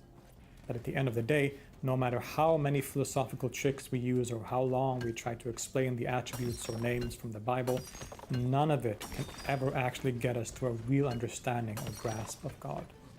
God always remains beyond all possibility of conceptualization. If we really want to know God, we must go beyond knowing, letting go of all attempts to grasp, conceptualize, or understand as we go on the path to union with God, what is known in Greek as theosis, divinization. This theme of the most radical apophaticism and the final end of our quest to God is what he deals with in the short but very significant work entitled The Mystical Theology. In a way, this is a kind of follow-up to the Divine Names, the concluding statement of negative theology after the semi-attempt at describing the names of God, and it is truly an amazing little work. It unequivocally denies us any possibility of knowing God. Having descended from the absolute to the mundane through conceptualization in the Divine Names, the return journey is of a recession back to the One, to union with it. But to unite with God, the silent reality beyond all conceptions, one must become like God. In other words, one must detach from all ideas about ourselves and the world into the silence of unknowing. This is a significant and important term for Dionysius. It is only by unknowing that we, paradoxically, come to know God, in a sense. In a very significant opening to the mystical theology, which is also very important for the idea of mysticism historically, Dionysius says, "My advice to you, as you look for a sight of the mysterious things, is to leave behind you everything perceived and understood, everything perceptible and understandable, all that is not and all that is, and with your understanding laid aside, to strive upward as much as you can toward union with him who is beyond all being and knowledge. By an undivided absolute abandonment of yourself and everything, shedding all and freed from all, you will be uplifted to the ray of the divine shadow, which is above everything that is." This is one of the most striking parts in all of his writings, I would say. He talks about union with God here, and he really also this significant aspect of talking about God as a darkness. I just love the way the imagery that he paints here. He talks about it as a ray of God's shadow. Right? So the ray of a shadow. This is just incredible language. This is why I love Dionysius so much. He's such a great writer. He writes in such an engaging and beautiful way, the way that he uses language. Even in translation, I don't read Greek, but even in translation, it's really incredible the way that he writes. He's a very enjoyable writer. We can never know God through having knowledge of him, because knowledge can't comprehend him. Instead, we must abandon all knowledge to become empty and ignorant. Again, unknown. Now, this is different from a simple lack of knowledge. A person who has never even considered God doesn't know God any better than a theologian, of course. Rather, this unknowing kind of requires one to have already done the process of theology that we outlined in the Divine Names, to then let go of it and realize that God is actually none of that. Indeed, radically, Dionysius says that God is nothing. He is no thing, a darkness of nothingness. Quote, "The fact is that the more we take flight upward, the more our words are confined to the ideas we are capable of forming. So that now, as we plunge into the darkness which is beyond intellect, we shall find ourselves not simply running short of words, but actually speechless and unknowing. This was a pretty radical way of talking about God, or the One, or the Absolute. Even for a Neoplatonist, right? I mean, Plotinus certainly, Proclus and Plotinus and all the Neoplatonists before him have talked about God in an apophatic way, that nothing can be understood or said about God. But even then, the imagery they used was not this language of darkness. Much more often it was this imagery of light. We go back to like Plato in the Republic talks about the form of the good as a sun. Right? The sun is the closest parallel in our world to this principle. And even Plotinus, I believe, talks about it as a sort of a light that's sort of impossibly bright. It is with Dionysius, although he does get some of this, of course, from Gregory of Nyssa, an earlier Christian sort of Platonizing theologian and philosopher. It is really here that that idea of God as a darkness, as a shadow, and a darkness of nothingness really becomes apparent and becomes a thing, which would later on become very popular, not just in Christian mysticism, but more widely as well. Think of the Cloud of Unknowing, for example, this very famous work of Christian mysticism. Really, all this goes back to people like Dionysius. But it is only natural in a sense. Beyond all things, there is a darkness of unknowing where God dwells. Quote, I pray we could come to this darkness so far above light. If only we lacked sight and knowledge so as to see, so as to know, unseeing and unknowing, that which lies beyond all vision and knowledge. To clarify this theme of the spiritual journey toward union, the process of stripping ourselves of all things and our knowledge to plunge into the darkness of God, Dionysius employs the famous story in Exodus when Moses ascends Mount Sinai to receive the Ten Commandments. This ascent up the mountain is read in a kind of allegorical way as the ascent of the soul on the path to God. Just as Moses steps away from the community and makes the difficult climb himself, so we must also turn away from the world and venture the path alone. Finally, Moses reaches the top of the mountain, at which point the Bible gives us a pretty interesting statement when it says, Then the people stood at a distance, while Moses drew near to the thick darkness where God was. Clearly, thus, Dionysius is using the language of the Bible itself to come to these conclusions. He himself elaborates, quote, But then he, Moses, breaks free of them, away from what sees and is seen, and he plunges into the truly mysterious darkness of unknowing. Here, renouncing all that the mind may conceive, wrapped entirely in the intangible and the invisible, he belongs completely to him who is beyond everything. Here, being neither oneself nor someone else, one is supremely united to the completely unknown by an inactivity of all knowledge and knows beyond the mind by knowing nothing. An incredible paragraph that captures the strongly apophatic approach of the work. In the end, the only proper response or approach to God is silence. And if we wish to, quote-unquote, know God, we have to go beyond all things into that darkness of unknowing, into union with the divine. This way of talking about it would become so influential for all the history of what is known as mysticism. Now he gets this, of course, from earlier forms of what we usually call mysticism, but as I mentioned in the beginning, it is really Dionysius and his use of the word mystikos, mystical, that gives us that association of the word.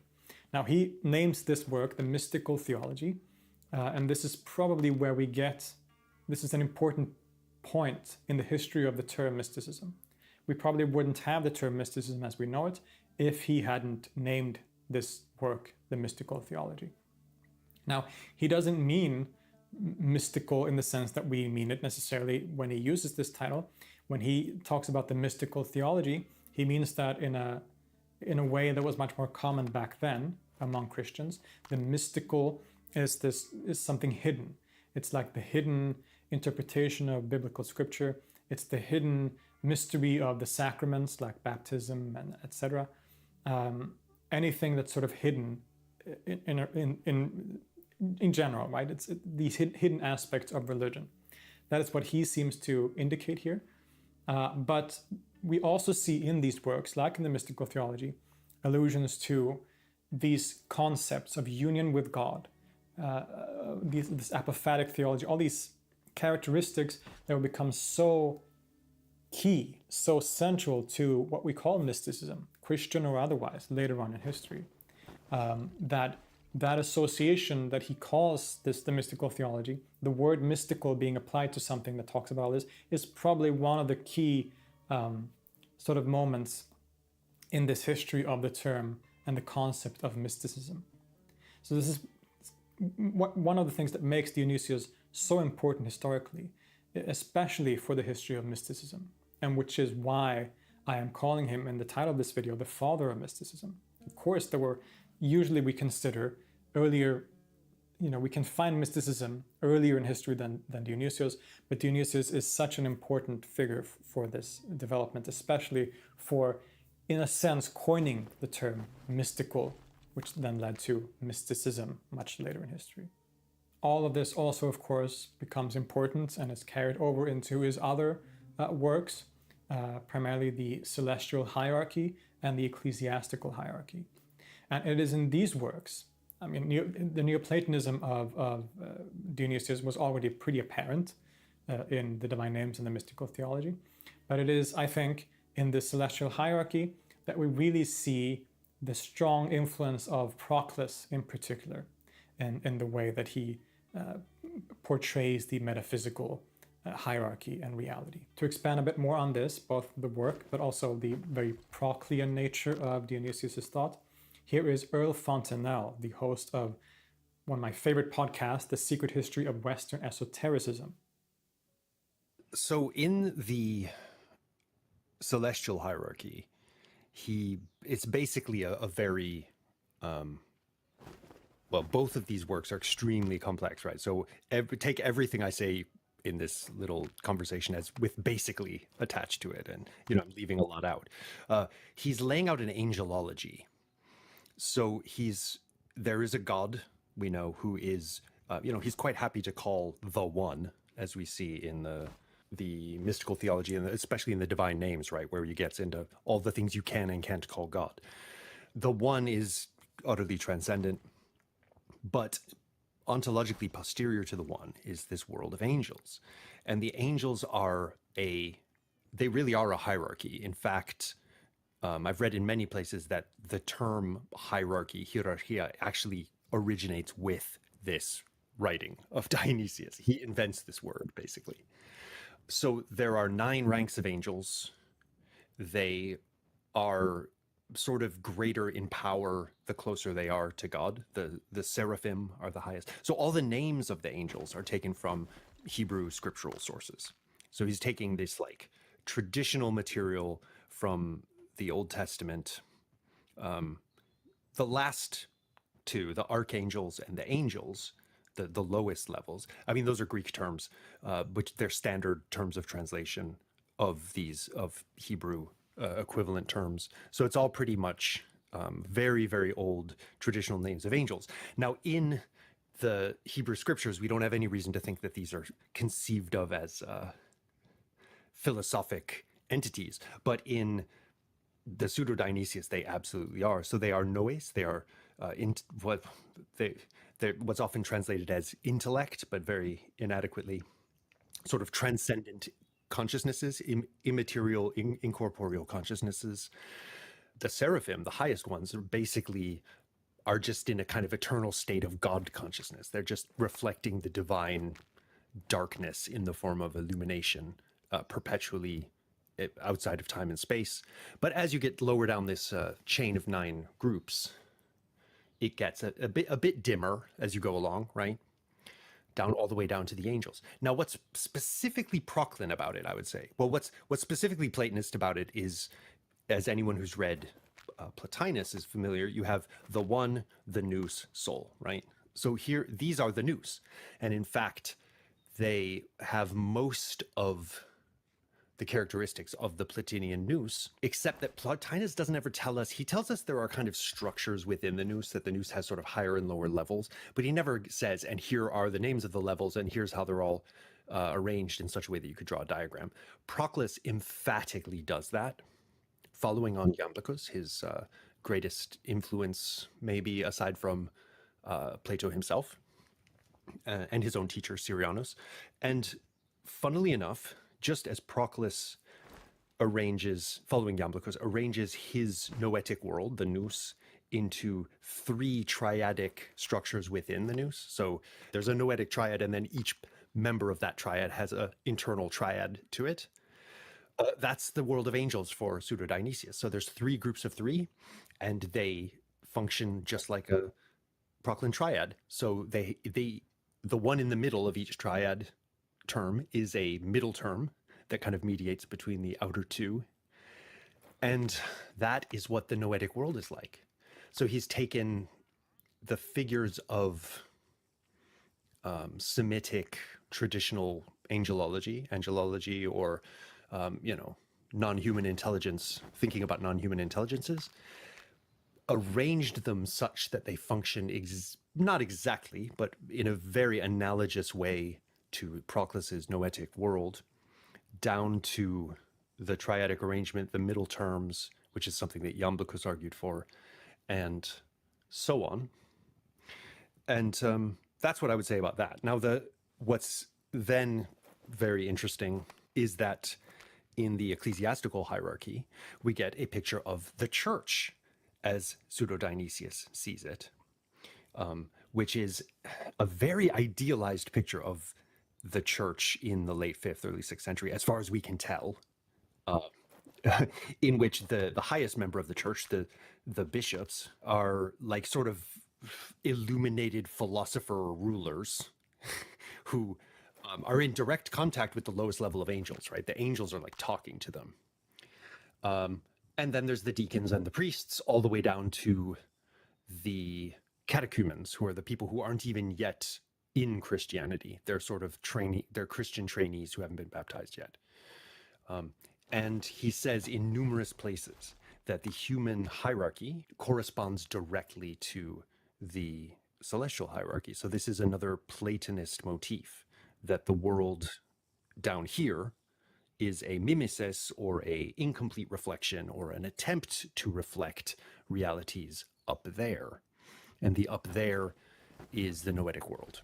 It's what Plato would have called the world of forms, which Pseudo-D is just calling the world of angels. There's another aspect of the angelic world and the church world, which I think is really interesting and very Proclean. So, as you know, as your viewers may or may not know, in Plotinus, there is this experiential ascent to the one, which culminates in a kind of what's often called unio mystica, but basically an encounter with the one that cannot be put into words, right? It's not an unio, because you can't have a union if there aren't 2 things to unify, and there aren't 2 things at this stage, because there's no more the self, right? So it's always going to dissolve into an apophatic situation. But for Plotinus has a very ambitious program here, right? He's saying, go for it, go all the way. There's no ceiling. The human self is not limited to this thing in a body in the cosmos in any way, shape, or form. Now, for Iamblichus took a stand here. He said, no, the human being is, all of reality is divided up into taxes, which you might call orders, or ranks, or something like that, hierarchical levels. And, there's a lot of them. And they involve the noetic triads that we talked about earlier, noetic noeric triads, then celestial gods, angels and archangels, heroes, demigods, human souls, and a lot more stuff that I've left out. Now, humans can never leave their taxis. We're stuck as human beings, right? And this is true for Proclus as well. So the question then becomes, how does the Proclean, let's say mystic, even though that term is anachronistic and not very helpful, the Proclean philosophic adept who really wants to go back to the source, to the first cause, to ascend, as it were, out of the body, and attain to the ultimate reality. How does that happen? Well, it happens not by so much ascent in the sense of leaving the body and, as it were, flying upwards to the gods and then beyond, which is sort of the Platinian model. It happens more by the gods sending their powers down into the world. And this is what lies behind the ritual practices known as theurgy, which were very popular among the later Platonists. This is one of the things the theurgists were doing. They were creating spots in the cosmos that were suitable vessels so that the gods' energies would just naturally be drawn to them. This is very much the origins of the kind of talismanic practice, which we're going to see arise in the Islamic Middle Ages, right? What's interesting is the pseudo-Dionysian take on this. So the human being cannot, as it were, jump the queue. You cannot just shoot up to God and see God. So what do we make of all the places in Scripture which seem to indicate that privileged holy men of the past, like Moses and Isaiah, sort of either saw God or that sort of thing, had these experiences of the really, really high levels of the hierarchy, which humans shouldn't, in theory, be able to access at all. And it's really interesting how he approaches this. There's a long passage in the celestial hierarchy where he addresses this issue, and he affirms that God never appears without intermediaries, even to his saints, and even, he goes as far as to say, to Jesus in his human form. Like when Jesus is calling out prayers to God, they actually have to go up the chain of angels. And then God has to send his answer, as it were, back down the chain of angels. That's how hierarchical Dionysius is. And this is totally Proclin. Nothing breaks the hierarchy. So when he comes to the problem of Isaiah, who is said in various places in the Old Testament, what we call the Old Testament, to have been purified by seraphim, right? For Dionysius, the seraphim are the highest rank of angels, so they can certainly not ever come down to humans. It's like, I don't care if you are Isaiah. Like, don't you know how the universe works? Like, you cannot jump this queue. Isaiah can't get up to them. So how does he explain it? Well, he explains it through like an extreme kind of exegetical labor, showing that what the scripture really means is that Isaiah, the reason that the seraphim are referenced is because Isaiah is so close to God in his godliness, just like the seraphim are the closest angels to God. But of course, this illumination, which genuinely does come to Isaiah, does come from the seraphim themselves. But of course, it has to be handed down the whole chain, all the way through the archangels and angels to Isaiah. So there's no exceptions. This, I think, is a really, really interesting aspect of the so-called pseudo-Dionysian mysticism, because you're stuck where you are, and any messages you're getting from God, right, are coming through this whole angelic hierarchy. Now, where it gets supremely interesting to me is where both Proclus and Pseudo-Dionysius want to break the rules. Because at the same time in the Pseudo-Dionysius, we have this reference to the Actis, the ray of the divine darkness. And the way he talks about that, it's just something you need, like you have to live the Christian life, you have to concentrate on God, concentrate all your powers, all your love, your eros. Sometimes he talks about agape, but sometimes he talks about eros, like erotic longing on God. And there's this ray, this sort of thing that seems to break all the rules that you can somehow make contact with, which is going to take you into that apophatic space where there's seemingly a direct encounter with the divine darkness. Now, what does an encounter with darkness look like? It doesn't look like anything, but there does seem to be very programmatically in the Pseudo-Dionysius both the model of the hierarchy that cannot be broken, that mediates between us and God, and a way to break it. And just as a final point that I think is significant, which may not be, but it's something I've noticed, in his supremely unified body of work with its supremely hierarchical structure, the Pseudo-Dionysius tells us numerous occasions, which you can please go check out for yourselves. We'll have them in notes to this video. He says on numerous occasions the earthly hierarchy exactly imitates the angelic hierarchy. And we believe him. He lays it all out, except he only gives us 8 levels to the human hierarchy and 9 levels to the celestial hierarchy. He's leaving one out. It's a silence. There's only so much you can make of a silence. There's only so much you can interpret from a silence. But to me, that very pointed lack of a 9th type of Christian points us in the direction of the one who breaks all the rules, the one who ascends to the divine presence, which is an absence. And I feel like in that way, like Proclus, the Pseudo-Dionysius is doing something that is very dangerous for Christians to do. He's in essence, if you kind of work it out, saying even Isaiah couldn't really come to the divine presence face to face. Even Moses couldn't. It's even kind of implied that even Jesus couldn't, right? But maybe you can, my reader. Thank you for that, Earl.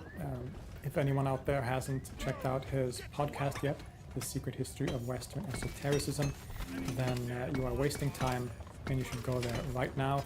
It is the indisputed champion of my Spotify Wrapped podcast top 5 for the last couple of years, probably. It really is. I can't recommend this podcast enough, especially if you're interested in the kind of things that I cover here. So definitely go check that stuff out. Pseudo-Dionysius is thus a very influential figure in more ways than one. His radically apophatic and Neoplatonic approach was an important moment in the influence of the latter on Christianity. We see his language of describing God as a darkness or nothingness show up in some of the great figures and theologians of the Eastern Orthodox Church, where the theme of theosis, or union with God, is so central. If you've ever read the works of the Catholic mystic and theologian Meister Eckhart, the influence of Pseudo-Dionysius on his thinking is, of course, undeniable. A lot of Eckhart's descriptions of the Grund, or ground of God and the soul, involves very similar statements about God as a nothingness. He says, for example, that you should completely sink away from your you-ness and flow into his hisness, and your you and his shall become one hour so totally that with him you eternally comprehend his unbecoming isness and his unnamed nothingness. And the same can be said for many of these so-called Rhineland mystics, such as Tauler, Ruprecht, Nicholas of Cusa. Pseudo-Dionysius was occasionally controversial, especially early on, and partly due to his Miaphysite views. But eventually, he became widely accepted and beloved to the Church, both East and West. In the Catholic world, this is perhaps most clearly indicated by the fact that Thomas Aquinas seems to have been inspired by him and commented on his works. But it is perhaps in the problematic category of mysticism that his influence becomes most apparent. We already saw one example of that with Eckhart, as well as the generally mystically inclined Eastern Orthodox Church. But there are many more such examples too, the most obvious being perhaps the fascinating medieval work of mystical practice called The Cloud of Unknowing, probably written in the 14th century by an anonymous writer. Just the title itself betrays Dionysian influence by its use of the term unknowing, and the entire title itself is probably a reference to that thick darkness described in Exodus, where God dwells on the mountain when Moses ascends to the top. Indeed, in some translations, the word darkness is here rather translated as cloud. Right? So I think in more ways than one, this term cloud of unknowing is a reference to that biblical verse. But even outside these mystical and philosophical fields, the influence of this mysterious figure can be felt. For example, the celestial hierarchy and its description of the ranks of the heavenly realities and angels has directly influenced church architecture and great works of art. The importance of light in his writings and thought directly inspired the use of stained glass windows in Gothic churches, such as at the Basilica of Saint-Denis, as it was renovated by Abbot Suger in the 12th century. And the Cathedral of Chartres, close to Paris, depicts the heavenly hierarchy as described in Dionysius' great treatise. All this influence and legacy perhaps isn't that surprising, really. Pseudo-Dionysius was greatly successful as a thinker, writer, and systematizer in different ways. He managed to take the Platonic, Neoplatonic philosophy that was so popular at that time with its highly sophisticated metaphysics and apply that successfully to Christian theology, creating a kind of Christian Neoplatonism. This process had of course been started kind of earlier by predecessors like Origen and especially Gregory of Nyssa, but it is with Dionysius that it arguably kind of reaches full maturity, you could say. His strongly apophatic language and mystical inclination served as a key basis for much doctrine and speculation within Christian mysticism for the rest of history, serving as water that would nourish the spirituality of countless Christians since then. Not to mention, of course, the impact that he had on language and art, as we saw. There is a lot more that could be said about Pseudo-Dionysius, but this is going to have to do for now. If you're interested in diving into his philosophy, there are great editions of translations. You can, for example, advise the already mentioned collection of his complete works in the Classics of Western Spirituality series, which is highly recommended. As far as I know, it's kind of the only translation of all of his works, but it's also a very good one as far as I understand. Highly recommended, you check this out. It's not that much, like the treatises are pretty short usually. The mystical theology especially is just a few pages. The Divine Names is the longest one, so that's a bit more work, but it's not like this is the whole thing, right? This is all of his works. So it's not that daunting of a task to read his works. And also, as I mentioned, I think Dionysius is also just such a great writer. Again, I don't read Greek yet, and can only really read it in translation, but I think linguistic skill or good writing usually also translates, at least to some degree, to translation. And so just reading the English is very enjoyable.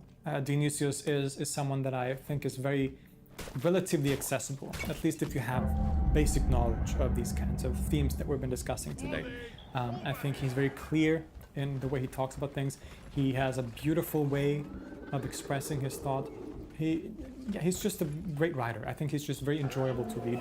So for all of those reasons, I highly recommend you check out his writings themselves and for yourself to really sort of get the full experience of Dionysius.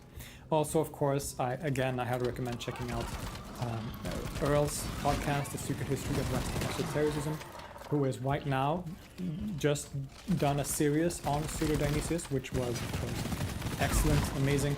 It goes into more depth than I have in this episode. So for complementary information, go check out those episodes on The Secret History of Western Esotericism, also known as the SHWEP. For now, I hope this episode has piqued your interest into one of the most fascinating and interesting and indeed influential figures in the history of religion, philosophy, especially mysticism and esotericism. He's a figure that has shown up a lot in the past on this channel in different episodes, and he will continue to show up in the future. That is just how important he is for the topics that we discuss here.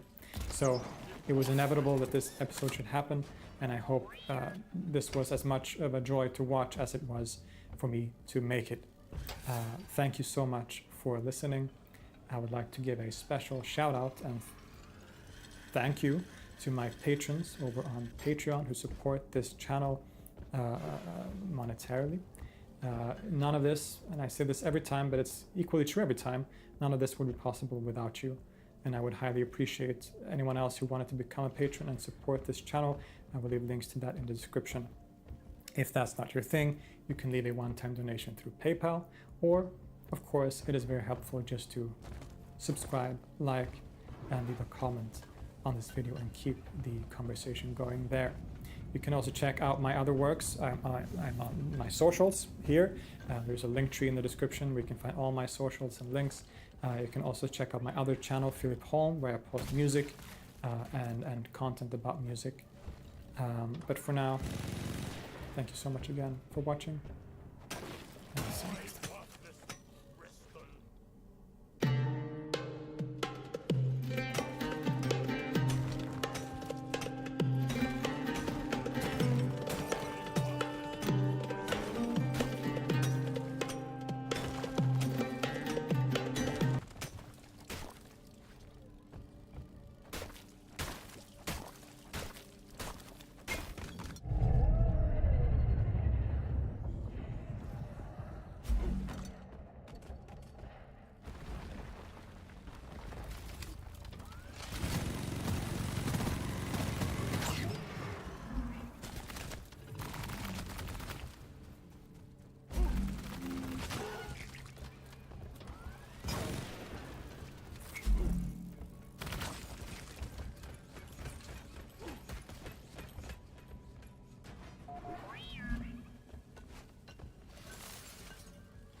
supplies are on the way.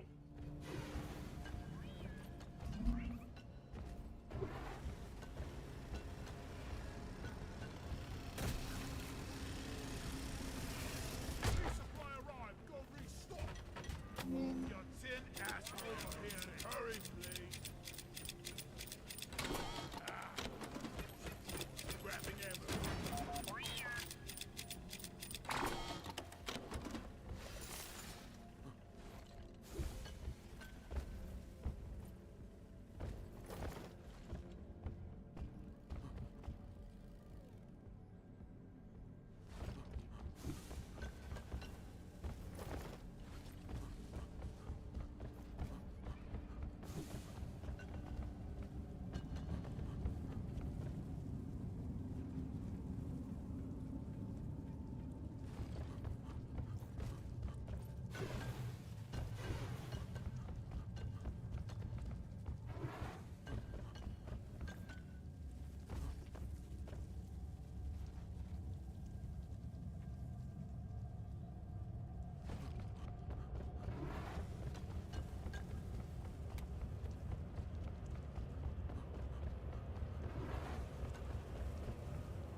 I got the deposit.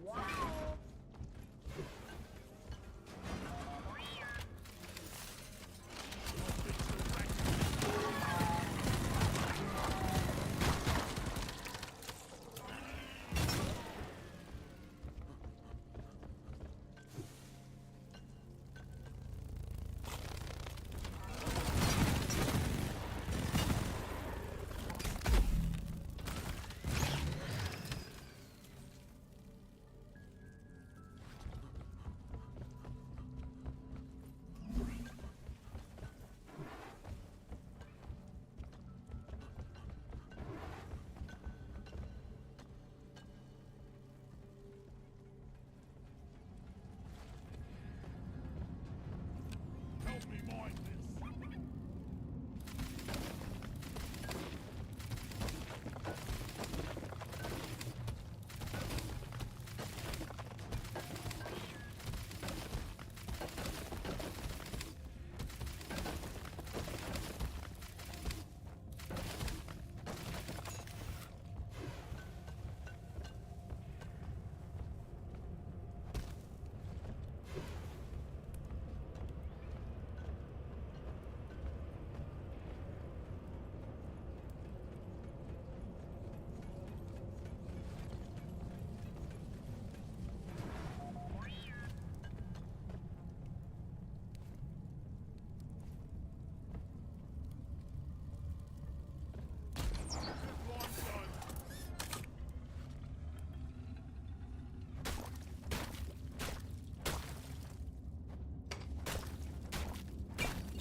Brace yourselves for impact.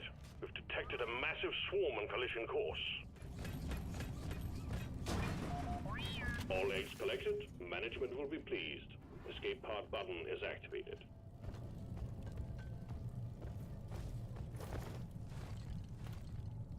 Keep it together. Drop pod is en route. The swarm is upon you.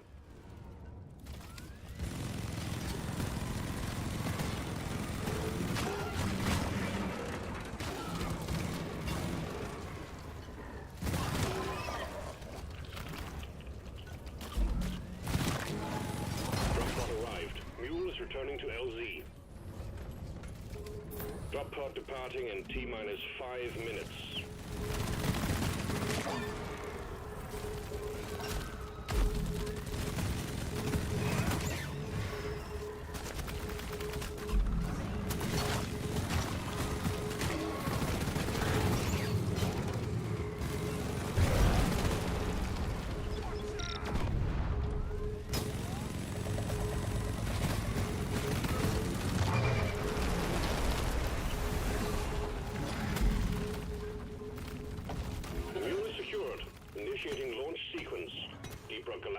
thanks you for your good work.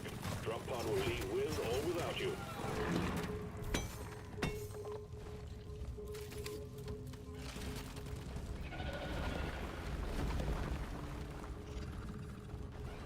Keep fighting, team. You're almost through the wave.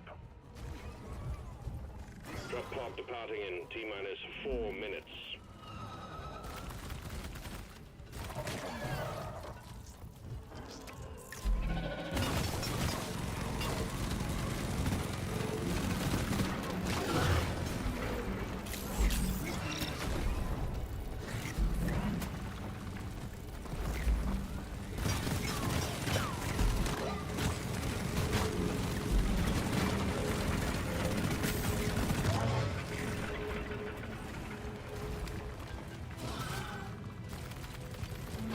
Retrieving escape pod.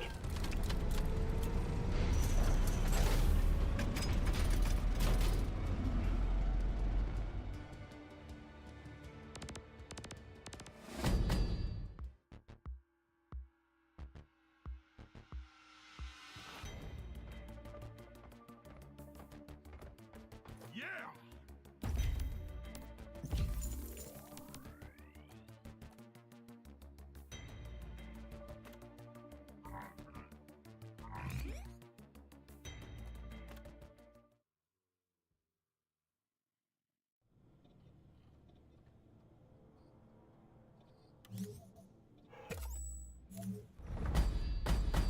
Well done. You clearly know how to use a pickaxe, but do you have what it takes to handle more heavy-duty mining equipment? Management has granted you access to on-site refining missions.